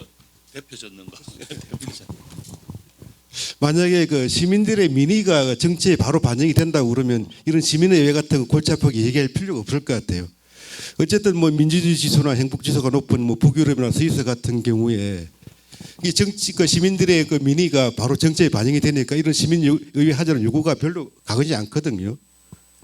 그런데 이제 이게 잘 수용되지 않는 곳들이 이제 이런 요구가 많이 있는 것 같아요. 그 기억하실지 모르겠지만 한 5년 전쯤에 그런 이제 그 북유럽 같은이나 그 스위스 같은 경우는 100% 이제 비례대표제를 채택하는 선거제도로 채택하는 곳들인데 한 5년 전쯤에 국회에 그 주관으로 해가지고 선거제도 개혁 어떻게 할 거냐 그 논의를 500인 회의를 했었어요. 그때 KBS에서 방송을 하고 했었는데 아주 약식으로 했었거든요. 그 한 달에 4번에 걸쳐가지고 그 시민 그 선거제도 개혁 방안에 대해서 얘기를 했었는데 처음에 시작할 때 그 비례대표제 도입에 대해서 굉장히 부정적이었어요. 그때 제가 기억하고는 비례대표제 강화에 대해서 한 70~80%는 반대를 하고 한 20% 정도가 이제 찬성을 했던 것 같은데 4번의 과정을 거치면서 그 찬성하는 분들, 또 반대하는 분들 이제 전문가들이 나와서 얘기를 하고 그걸 또 시민들이 사회에 걸쳐 수기를 하면서 마지막 끝날 때는 그게 70%대 이상으로 올라갔던 걸로 기억을 해요. 아마 그게 시민 선거제도를 시민의 방식으로 그 개혁을 하게 되면 아마 그런 방식 되지 않을까 싶은데 그런 민의는 집단지성이 분명히 있는데 이걸 우리 사회가 너무 실험을 안 한다는 게 문제인 것 같아요. 실제로 이제 그런 유사한 형태를 하더라도 시민들이 아주 합리적 결정을 하더라도 기존의 정치권에서 수용을 하지 않기 때문에 계속 시민의 무용론 같은 게 나오고 있는데 아마 우리 사회가 이걸 한두 번 실험을 해보고 나면 그 효용성은 금방 검증이 될 거라고 봅니다. 네. 혹시 또 시민의회에 대한 뭐 장점이나 단점 이런 것들 질문이나 의견 있으면 말씀 부탁드립니다. 차례인 것 같은데. 네, 제 나왔습니다. 저 차례인 것 같은데 또라이 얘기로 다시 돌아가자면 저는 이 말씀 꼭 드리고 싶어가지고 그 전체 국민 5천만 명에서 또라이 비율이랑 지금 국회 300명의 의원들 중에서 또라이 비율을 비교해봤을 때 어디가 더 월등히 높을지 생각해 보시면은 그거는 그렇게 고민할 건 아니라고 생각이 들고요. 네. 네, 또라이는 지금 대의민주주의에서 더 많이 양산되고 있다. 뭐 이런 표현. 그렇게 요약을 해주셨네요. 취지상 말씀을 드리면요, 그 대의민주주의는 현재 다수결 원리라든가 이런 결정 기제를 하나 갖고 있거든요. 근데 이제 수기민주주의는 결국은 이제 뭐 이런 다수결 원리나 이런 쪽에 의해서 하지는 않을 거란 말이에요. 그러니까 그런 측면에서 약간 또라이가 미치는 영향, 즉 방해할 수 있는 역량이 더 극대화될 우려가 좀 있지 않나 이런 생각을 해봤고 또 아마 수적으로 봤을 때 우리가 수기민주주의에서는 아마 더 많은 사람들이 참여하는 걸 보통 가정을 하니까 비율로 이제 같은 비율을 했을 때 절대 숫자로 보면 아마 좀 늘어나지 않을까. 그래서 그런 측면에서 약간 우려되는 측면이 있다고 말씀을 드렸던 부분이고요. 예능 측면에서 말씀드렸으니까 너무 심각하게 받아들이지 마시고요. 저도 예능 측면에서 말씀드리고요. 어제 질문을 드리고 싶어가지고 이제 지금 세계에서 말씀드렸던 게 뭐 말씀해주셨던 게 뭐 브리티시 컬럼비아라던가 아니면 프랑스, 벨기에라고 이제 서구 유럽 국가들을 예시로 드셨거든요. 거기서 이제 선진적인 시민의회가 좀 작동을 하고 있다라고 하는데 이제 저는 사실 한국에서 이게 과연 작동을 할까라는 의문이 드는 게 이제 한국 같은 경우는 나이 그리고 이제 사회적인 위치 좀 더 권력이 되고 이렇게 지위가 되는 그런 사회적인 문법이 작동하는 그런 국가잖아요. 그래서 저도 이제 미국이나 프랑스에 살 때 나이 차이가 뭐 30세 이상 나는 그런 어른신 분들하고도 정치 얘기도 쉽게 하고 토론도 이렇게 쉽게 하던 문화였는데 한국에서는 제가 입을 닫거든요. 여기 광진 포럼에 여기 계신 이렇게 열려 있으신 분들 앞에서는 제가 좀 편하게 말씀드리는데 정치 얘기 잘 안 합니다. 왜냐하면 어차피 저는 계속 듣고만 있어야 되는 입장이기 때문에 그렇군요. 어제도 뭐 또 이제 뭐 말씀하신 분들 이제 뭐 우리나라는 일본을 배워야 돼 이런 맨날 그렇게 말씀하시는 분들 그냥 얘기만 듣습니다. 제가 어차피 반박해봐야 뭐 되는 게 없으니까. 그래서 과연 이게 우리나라에서는 작동할 수 있는 건지. 우리나라도 당장 교수님이니까 아시겠지만 미국 같은 경우는 교수랑 학생들이 토론을 할 수 있는데 한국에서는 어렵잖아요. 토론 엄청 열심히 합니다. 제가. 아 그래요? 근데 그 학생한테도 한번 저 과가 다릅니다. 근데 한번 학생들 입장도 들어봐야지 않을까? 토론 참고로 많이 합니다. 건대 학생이시고요. 건대 교수님이십니다. 네, 네. 전 좀 다른 얘기를 하고 싶은데 아까 또라이 얘기가 연장선에서 말씀을 드리면은 이제 이게 토론의 문제이긴 한데 이제 아까 아마도 이 책에는 그 시민의회에 참여하는 분들을 그 선출이 아닌 일종의 추천 방식을 아마 제안하신 것 같으세요? 맞나요? 추첨을 통해서 하는 네, 방식. 추첨입니다. 네, 네. 뭐 아마 시민회를 구성하는 방식이 여러 가지가 있을 텐데 대표적인 방식이 추천 방식으로 저도 알고 있습니다. 근데 이제 또 다시 예능으로 돌아가면요, 저는 평생 복권 500원짜리도 한번 당첨된 적이 없거든요. 그다음에 저는 그 흔한 선거 그 여론조사 한번 당해본 적이 없어요. 살면서 한 번도. 그러면 이제 결국은 누군가가 선발이 될 텐데 아까 설춘될 권력이 민의를 잘 대표하지 못한다고 했는데 예를 들면 추첨을 통해서 한 그 사람들이 또 민의를 대표하지 못할 가능성은 없는가에 대한 질문입니다. 네, 저도 그 질문 하고 싶었습니다. 참고로 마이크를 쓰는 법은 끄지 말고 계속 갖고 있어야 돼요. 계속 킨 상태로 갖고 있어도 되겠습니다. 추가 질문. 네. 네, 아니, 관계가 있는 이어서 대답하시면 좋을 것 같아서 한 가지 말씀드리면 이 과정에는 사실 훈련된 퍼실리테이터의 개입이 아주 중요한 요소입니다. 많이 이제 아무래도 시민의 주장한 이게 실제 운용을 우리가 얘기하진 않으니까 얘기는 안 되는데 실제로는 이것이 작동하기 위해서는 굉장히 잘 교육받은 퍼실리테이터들의 개입이 필요합니다. 거기서 수기 과정을 컨트롤하는 게 있고요. 근데 저도 고민은 뭐냐면 수기를 하기 전에 사실 이 시민회가 작동하기 위해서는 그 충분히 잘 정돈된 어떤 정보, 객관적인 정보 또는 합의가 가는 어떤 그런 입장들이 전달이 돼야 됩니다. 근데 이것은 시민의회 구성이 어떠한가랑 상관없이 실제로 이 시민의회를 꾸리게 되는 그 단위, 의회나 어떤 위원회나 거기서의 어떤 합의와 정치가 잘 작동을 해야 되거든요. 지금 국회 기후시민회의가 공전되고 있는 이유가 자료를 만들다가 싸운 거예요. 안건을 만들다가. 시민들이 수기를 하러 가기 전에.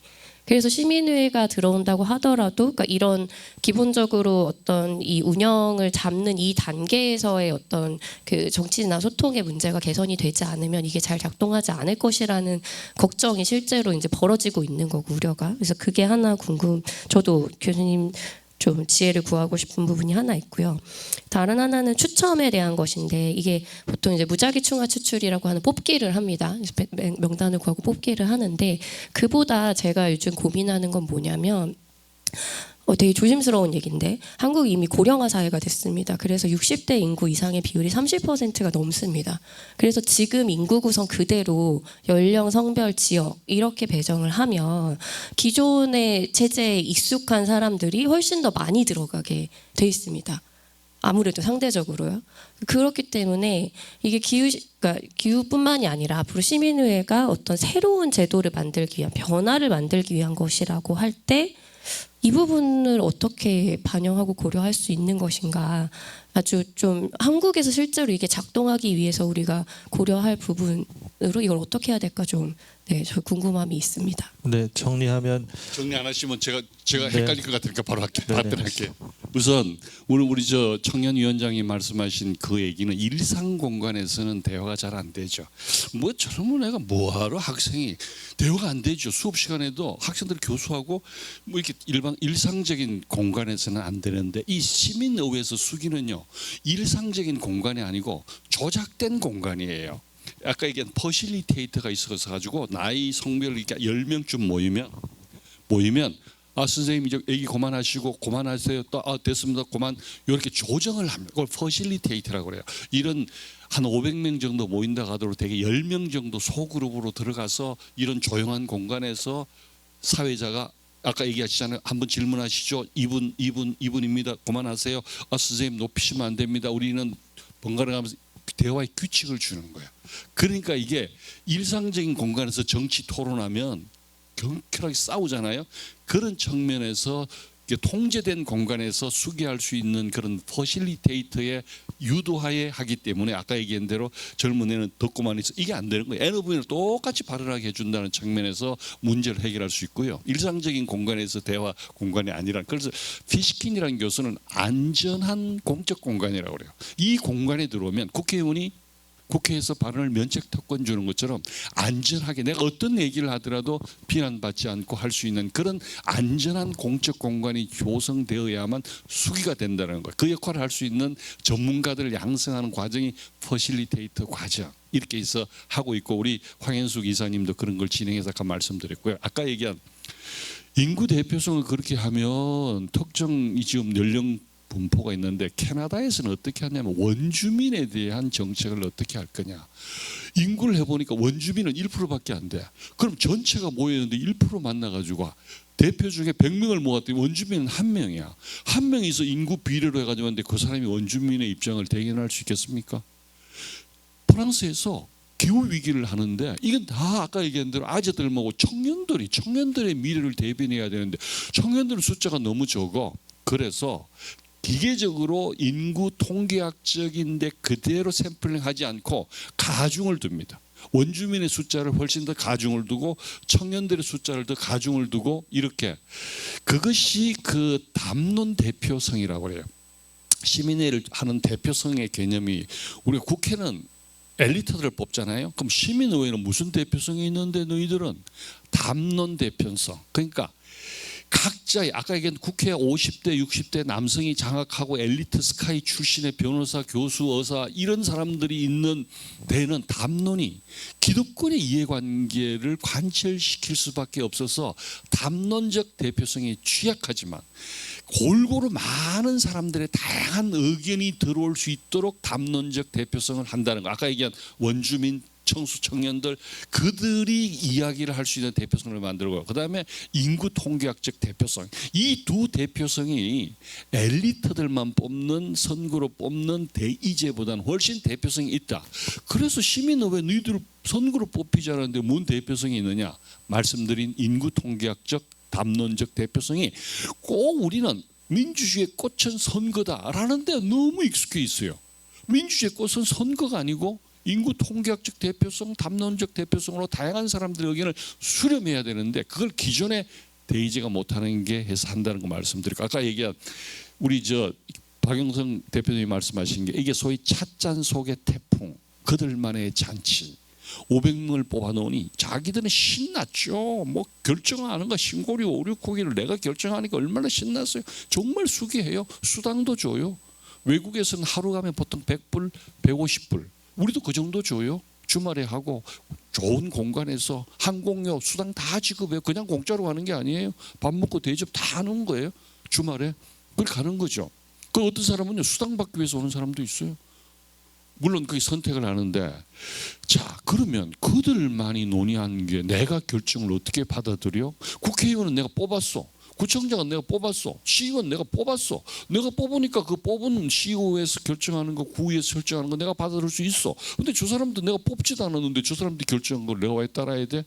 이게 소위 시민의회가 갖고 있는 약점 중인데 이걸 해결하는 방법이 사회적 공론화. 사회적 공론화는 뭐냐 하면 500명이 수기하는 과정을 전 국민들도 똑같이 수기할 수 있도록 하는 걸 사회적 공론화, 대중매체. 그래서 지난번에 그 국회에서 하는 연금제도 개혁, 선거제도 개혁은요 KBS에서 그 공중파에서요 4번 다를 그냥 방영했어요. 이 공중파에서 방영을 하는 거예요. 공중파만 되는 게 아니고 아이슬란드에서는요 클라우드 소싱 디모크라시라고 그래서 개헌에 대해서 모든 국민들이 디지털 플랫폼에서 의견을 제시하고 그럼 그 의원들이 들어와서 이걸 받고 500명만 하는 게 아니고 전국을 순회하면서 공청회를 하고 의견 수렴을 하고 다양한 골목마다 해서 지금 논의되고 있는 공론화 시민의회 의제에 대해서 전 국민이 수기하는 과정을 거치지 않으면 실패했어요. 유럽도 다 실패했어요. 왜냐하면 시민의회가 결정한 게 궁극적으로는 국민 투표를 붙이는데 국민들이 난 그거 들어보지도 못했어. 나는 몰라. 거의 부결됐어요. 그래서 국민들과 공감대를 형성하지 않고 그들만의 잔치로 끝난 시민의회는 실패한다는 게 이제까지의 교훈이에요. 그래서 학자들이 사회적 공론화, 국민적 공감대를 형성하기 위한 진정성. 근데 제가 해보니까요, 정부 당국자 정치인들은요 이걸 싫어해요. 제가 사형후 공론화 위원장도 했는데요, 산업부 장관하고 제가 2번 대판 싸우고 이런 식으로 하면 나 안 해. 그리고 제가 뛰쳐나왔죠. 그래서 제가 그랬어요. 그때 90억이었어. 90억 예산이. 그 90억이 왜 들어갔냐 그러면 이 사회원 문제에 대해서 여기 있는 이 사람들 말고 일반 국민들이 다 알 수 있도록 공론화하자. 그래서 언론도 조중동뿐만 아니고 한겨레 진보 보수 진영에 대해서 기획 기사를 줘서 이건 너희들이 취재하는 게 아니고 우리 예산으로 기획 시리즈를 조선일보도 내고 한겨레 신문도 내고 여기 경향도 내고 중앙도 내고 방송에 우리가 채널 만들고 그리고 전 국민 대상으로 하는 홍보 예산을 거의 한 30억을 책정을 했어. 이걸 해라. 그랬더니만 산업부에서 이 문제를 전 국민이 알게 되면 원전에 대한 거부감이 너무 커진다. 그럼 원전에 대한 안정성, 원전의 경제성 국민들도 다 알아야지. 그래야만 원전에 대해서 합리적인 결정을 내릴 것 아니냐고. 정부가, 정치권도 마찬가지예요. 이걸 모든 국민이 알아서 정치권이나 기득권들은 국민들이, 공무원들은요, 국민들이 똑똑하는 걸 원치 않아요. 시끄러워요. 그래서 이게 사회적 공론화에 대해서 제가 해본 경험은 기득권, 정치인, 관료들이 싫어해. 그래서 이걸 압박하기 위해서 이 시민의회가 제도화돼야 돼. 그래야 예산을 따고, 그리고 아까 말씀하신 대로 그 국회 기후특위도 그렇고요. 이 시민의회를 주관하는 기구의 독립성과 공정성이 없으면 기존에 우리가 그 공론화위원회가 정부 정책을 정당화하거나 책임 회피 수단으로 비판을 받는 것과 유사한 잘못을 저지를 수 있어요. 그래서 이거를 법제화해야 돼요. 그래서 저희 단체에서 시민의회 법을 만들어서 국회에다 올려놨는데 국회에서 발의조차 안 하나요. 민주당에서. 그만큼 기득권 권력에 대한 저항이 심하고 그런 법이 발의화되어야만 예산과 제도를 통해서 공정하고 독립적이고 중립적으로 운영할 수 있지. 그렇지 않으면 국회는 국회 마음대로, 광진구는 광진구 마음대로, 서울시는 서울시 마음대로 원하는 대로 끌고 갈 수 있는 소지가 대부분이 많아요. 그래서 법제화가 필요하다. 제도화가 필요하다. 이상입니다. 네. 혹시 질문 더 있으실까요? 플로어에서도 질문 있을까요? 대충 시민의회가 어떤 건지 감은 잡으셨죠. 네. 지금 시민의회에 대한 골자 그리고 장점과 단점 왜 필요한지가 이야기됐습니다. 혹시 질문들 있으실까요? 플로어에서. 네, 일단은 없으신 걸로. 혹시 패널 분들 질문 있으실까요? 네. 그러면 아직 시간이 좀 남아서 네, 조금 질문을 더 해보면 그 시민의회가 작동하기 위한 조건, 아까 제도적 조건도 좀 말씀하셨는데 그 입법 말씀하셨고 예산 말씀하셨는데 그거 외에 어떤 것들이 필요할까요?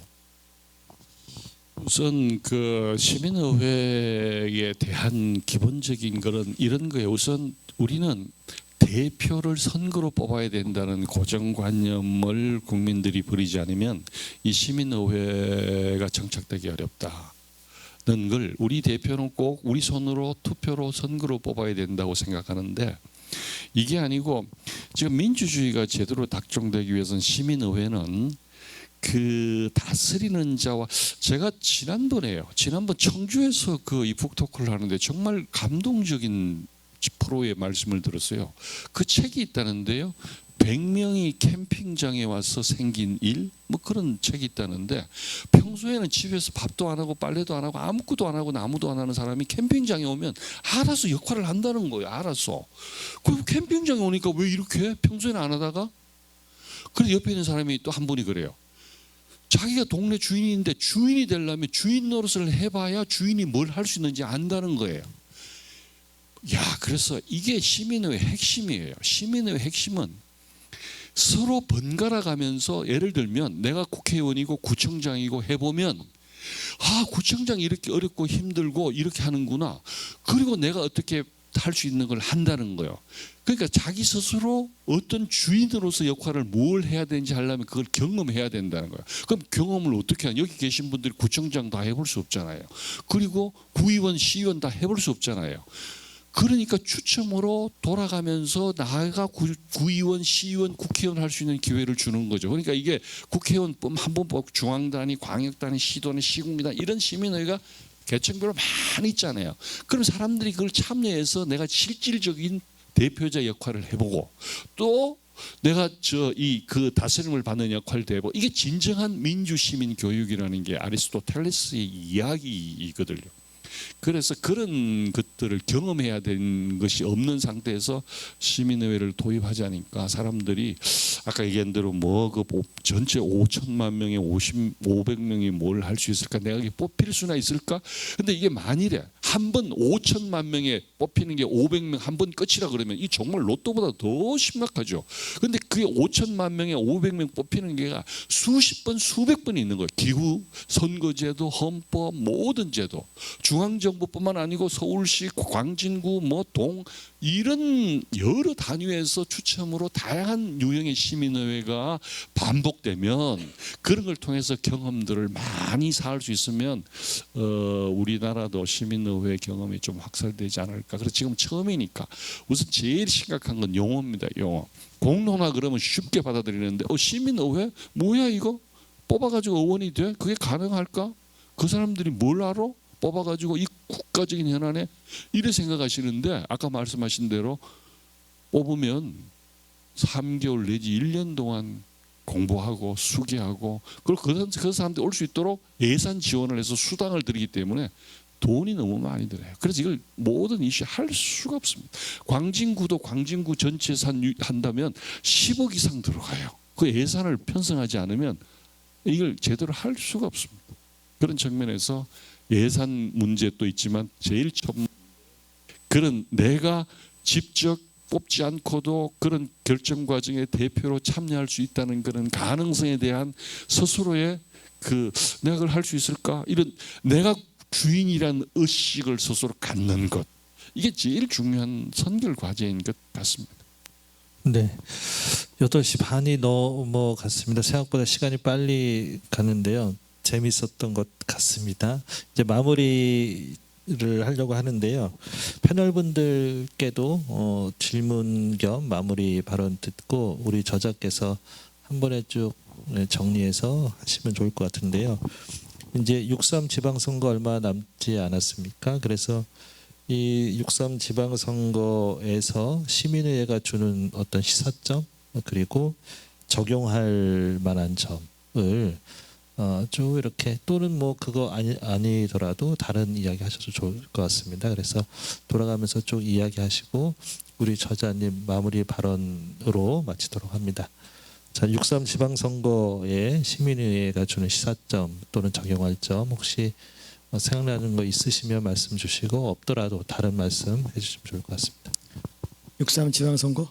예, 아마 이제 현재 제도와 이렇게 연결되지 않아 아마 연착륙하는데 오랜 시간이 걸릴 거라고 생각이 되기 때문에 현재 지방선거 제도하고 연결되는 부분을 생각하지 않을 수 없을 것 같아요.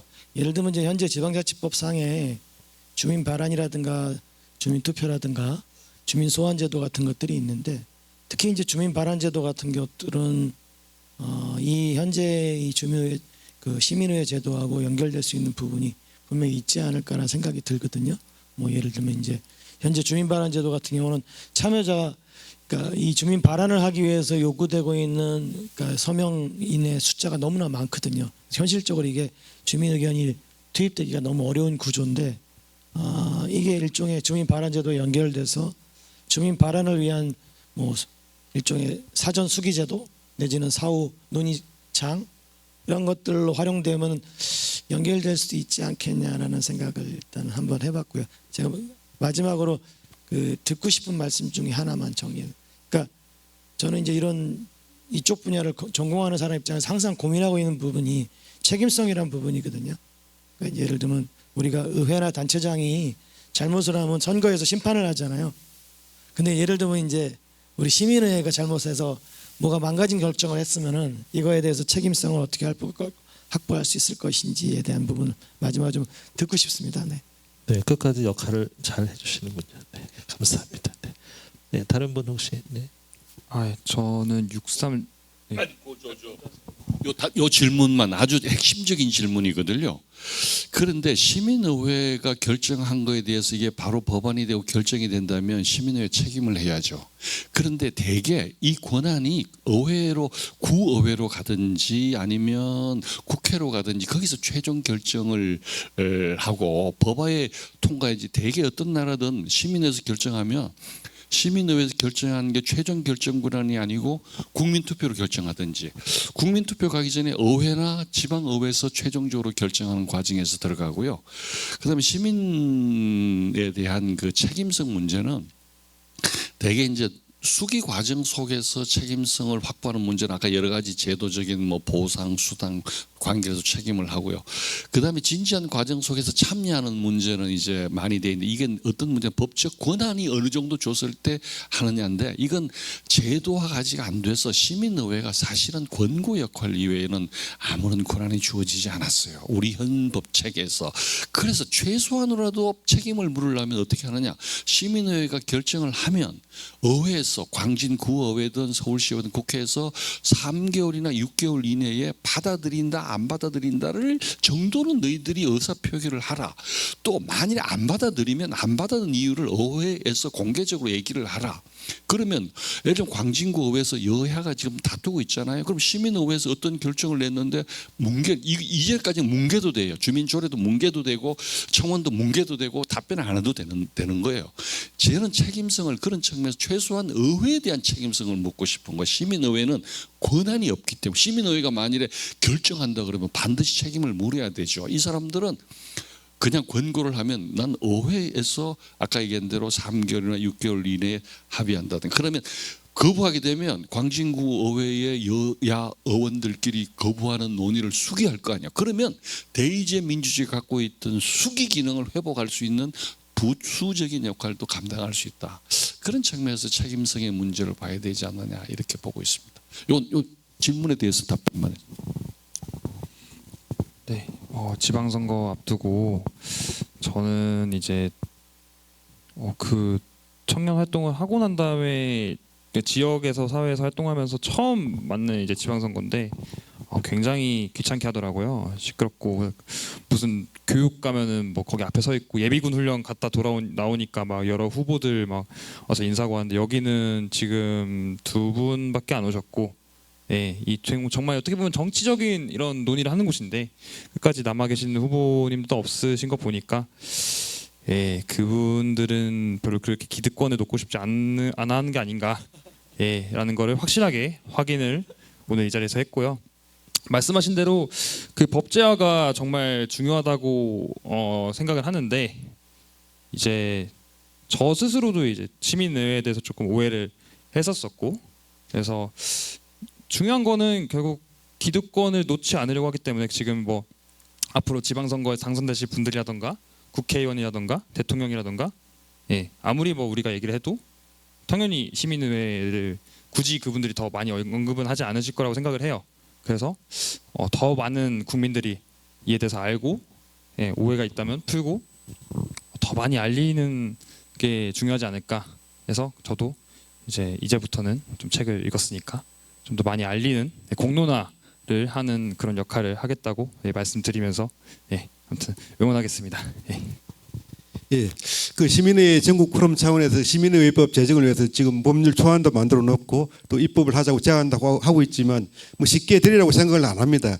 왜냐하면 시민들의 힘이 아직 약하고 이게 또 기존의 정치인들한테는 부담되는 일이기 때문에 쉽게 뭐 제도화될 거라고 보지 않는데 어쨌든 이걸 제대로 만들지 못하면 한국 사회의 미래가 좀 밝지 않겠다는 생각도 들어요. 그래서 이걸 어떻게 이제 사회화시킬 건지가 관건인데 이번 지방선거 때가 좀 중요하다는 생각이 듭니다. 왜냐하면 국가 단위에서 하기 힘들지만 이런 지역 단위에서는 비교적 쉽게 해볼 수가 있거든요. 이 단체장이 만약에 이게 광진구청장이 한번 해보겠다는 의지만 가지면 큰 예산 들이지 않고도 해볼 수가 있거든요. 결국은 이제 지역 단 책임자의 정치인들의 이제 의지 문제인 것 같은데, 그래서 시민의회 전국 포럼 차원에서는 이런 시군구마다 이 지역 포럼들을 구성을 하고 있어요. 지금 뭐 대전이라든지 청주 같은 데는 구성이 됐고, 제가 이제 경기도 광명에 살고 있는데, 광명 같은 경우도 다음 주에 이제 포럼을 구성할 예정인데, 가장 현실적인 방법은 자신이 살고 있는 그 자기 지역에서 이런 시민의회 지역 포럼들을 구성하는 게 제일 중요하다는 생각이 들어요. 그래서 2주 뒤에 광명에서는 뭐 단체장 또 시의원 후보들하고 같이 시민회의를 한번 해보자, 지역에서 먼저.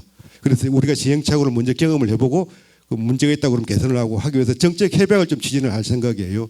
그래서 가능하면 광진에서도 이런 그 구청장 또 구의회 후보들하고 이런 시민회의를 지역에서 하는 건 큰 예산이 드는 것도 아니기 때문에 한번 해보도록 그런 정책 협약을 하고 그 이후에 실제로 작동을 지켜볼 수 있도록 하는 게 중요하지 않을까 하는 생각이 듭니다. 네.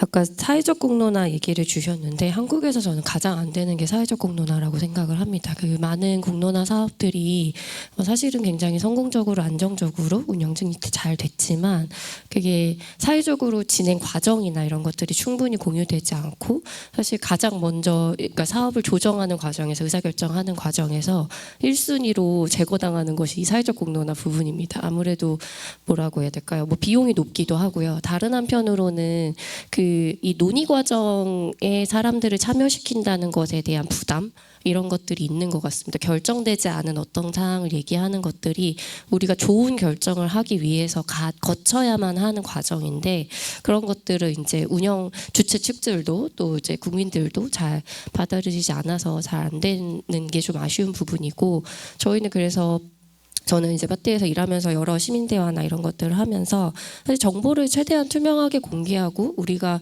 이 대화를 통해서 결론이 바뀔 수 있다라는 것을 좀 믿고 신뢰하는 것 그런 경험들이 좀 필요하다라는 생각을 하나 하게 됩니다. 그리고 다른 하나는 아까 이제 시민의회가 예산이 좀 높다라고 말씀을 하셨는데요. 저는 사회적 투자라고 생각해야 된다고 봅니다. 한국 사회가 그 정도의 투자는 할 수 있다고 생각합니다. 1년에 7, 80억, 100억. 그러니까 우리가 뭐 예를 들면 선거제도 개혁이라든지 아니면 뭐 차별금지법이라든지 몇 가지 사회적으로 변화를 만들어낼 중요한 이슈들이 있는데 이것을 해결하지 않음으로써 생기는 갈등의 비용 소통이 안 되는 것들 그것으로 인해서 사람들이 죽는 문제 이런 걸 생각하면 그 비용이 저는 절대로 크다고 얘기할 수 없다고 생각합니다. 왜냐하면 여러분 아시겠지만 지역에서 축제 한 번만 해도 LED 무대 하나 꾸미고 축제 한 번 하면 몇 억 쓰는 거 금방이거든요. 그런데 토론회에 배정되는 예산, 주민 참여에 배정되는 예산은 사실 몇백만 원? 네, 그것도 굉장히 어렵게 마련하는 게 현실입니다. 이제 그런 것들을 생각해 볼 때 시민의회가 가지고 있는 비용이나 이런 것들 그리고 이런 참여의 비용을 지불하는 것이 저는 이제 국민이 주인이 된 사회, 민주주의 사회에서 이제는 당연히 해야 될 일이라고 생각하고 이걸 너무 우리가 높아서 못한다 이렇게 얘기하지 않았으면 좋겠다. 오히려 적극적으로 민주주의에 투자를 하고 제도화하자라고 얘기했으면 좋겠다는 말씀 드리고 싶습니다. 네, 교수님 마무리 발언으로 정리해 주시죠. 네. 예, 그 참 좋은 말씀해 주셨고요. 제가 시민의회를 해서 하고 싶은 게 3가지가 있습니다. 마무리 드려서 말씀을 드리면 당신이 그러면 시민의회에서 하고 싶은 게 뭔데? 3가지인데요. 첫 번째는 개헌 시민의회입니다. 저는 지금 개헌 단체에 활동을 깊이 하고 있습니다. 지금 6월 3일 지방선거 때 개헌하는 거는 개헌이 된다면 전 뭐 될 수 있을 거라고 봐요. 국힘의힘 의원이 9명 정도는 뭐 찬성하지 않을까 저는 그렇게 생각하고 있습니다. 그런데 그 이후 이건 이제 맛보기 예능에서 맛보기 그런 거 있나요? 맛보기고 정말 본 게임은 제대로 된 개헌을 하는데 우리 사회가 여러분 얼마나 양극화되어 있습니까? 아까 또라이가 많다는 얘기가 그런 거거든요. 내 생각하고 다르면 정말 제 친한 고등학교 동창들하고도 이런 정치 얘기 못합니다. 그런 사회에서 개헌이라는 건요. 이게 정치인들은 권력 구조에만 관심이 있어요. 권력 구조는요. 국회의원 되고 대통령 될 사람들만 관심이 있는 거지. 우리 안 이사장님 뭐 국회의원 하실 거예요. 권력 구조 별로 관심 없어요. 우리 기본권, 우리 삶의 자세에 관심이 있는데 이건요. 갈등이 너무 많아요. 서로 살고 싶은 세상의 그림이 너무 다른데 이걸 어떤 구조 속에서 합의점을 내서 개헌을 할 수 있을까요? 하나라도 제대로 합의할 수 있을까? 그래서 저는 많은 분들이 다양한 의견들을 국민청원 형태로 오면 지금 국회에서 4가지 개헌 절차법이 발의되어 있는데 2가지는 시민의회를 하자는 것이고 1가지는 국민청원형 50만 명이 청원하면 그걸 갖고 청원심사위원회에서 정리를 해서 국회로 넘기자는 게 있고 하나는 황운하 의원 아닌데 이건 이미 이제 이 시효가 끝나버렸어요. 그래서 어떻게 개헌을 하느냐 해외 사례도 있을 뿐만 아니고 우리 사회의 이 갈등을 해결할 수 있는 것은 추첨과 수기와 교대를 원칙으로 하는 시민의회가 아니면 저는 개헌하기 어렵다. 그래서 만일에 국가가 안 하면 우리가 10,000명 서명 운동을 해서 우리 단체에서 모금을 해서 자체적으로 개헌 시민을 하겠다. 이런 계획을 세우고 있고 그래서 제가 전국에 지금 11개 시도에 18군데를 다니면서 전국 북토크를 하고 있습니다. 그거는 전국적으로 시민의회를 홍보해서 만일에 올 가을에 정부나 국회에서 하라면 저희 단체에서 개헌의 깃발을 들려고요. 이러려면 많은 분들이 개헌 시민의회에서 알아야 되기 때문에 제가 전국을 다니고 있는 이유가 그 이유고요. 2번째는 오늘 말씀하신 지방의회가요.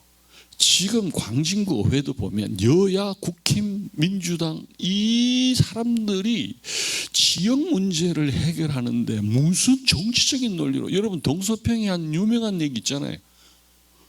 쥐 잡는데 검은 고양이면 어떻고 하얀 고양이면 어떠냐고. 우리 동네 광진구 923도 광장동 잘 살고 행복하게 이 동네 뭐 저 길 넓히고 하는데 이게 무슨 정치로 해가지고 무슨 국힘당이면 뭐 빨간 도로 하고 민주당이면 파란 도로 하는 거예요.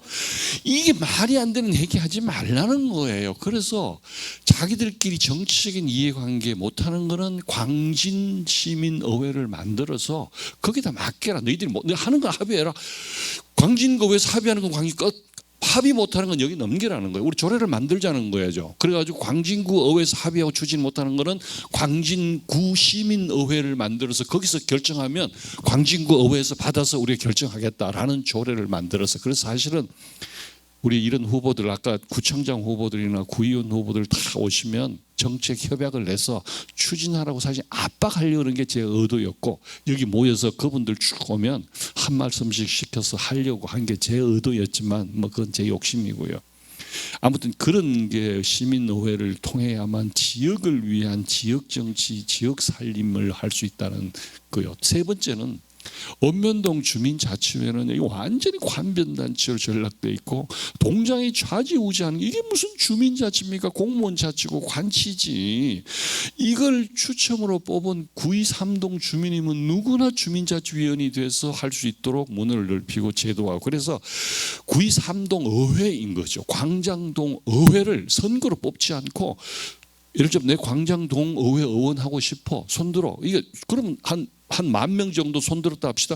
그 10,000명 중에 20명을 지역별 연령별 해가지고 추첨을 해서 그분들하고 한 분 한 사람은 영원히 광장도에 있는 한 광장동 의회 의원 할 수 없고 이런 의회 그 의회에서 동장을 추천할 수 있는 권한도 주고 이런 주민의회를 만드는 것 이 3가지가 제가 올 8월에 은퇴인데요. 은퇴 이후 한 5년 동안에 이 3가지 목표로 지금 남은 여생을 보낼까 하고 이 책을 썼습니다. 고맙습니다. 네, 박수 부탁드립니다. 네, 꼭 됐으면 좋겠습니다. 네. 저희 광진 포럼이 5월 달에 후보자들 모시고 공약 이행 협약식을 진행합니다. 그래서 제안하신 이 시민의회 조례 그리고 동단위의 주민의회 이 부분을 꼭 제안해 주시면 그 부분에 대해서 수렴해서 협약할 수 있을 것 같습니다. 오늘 포럼이 생각보다 시간이 빨리 갔습니다. 그래서 박수로 마치도록 하겠습니다. 수고하셨습니다. 아이고, 너무 오늘 와주셔서 너무 고맙습니다.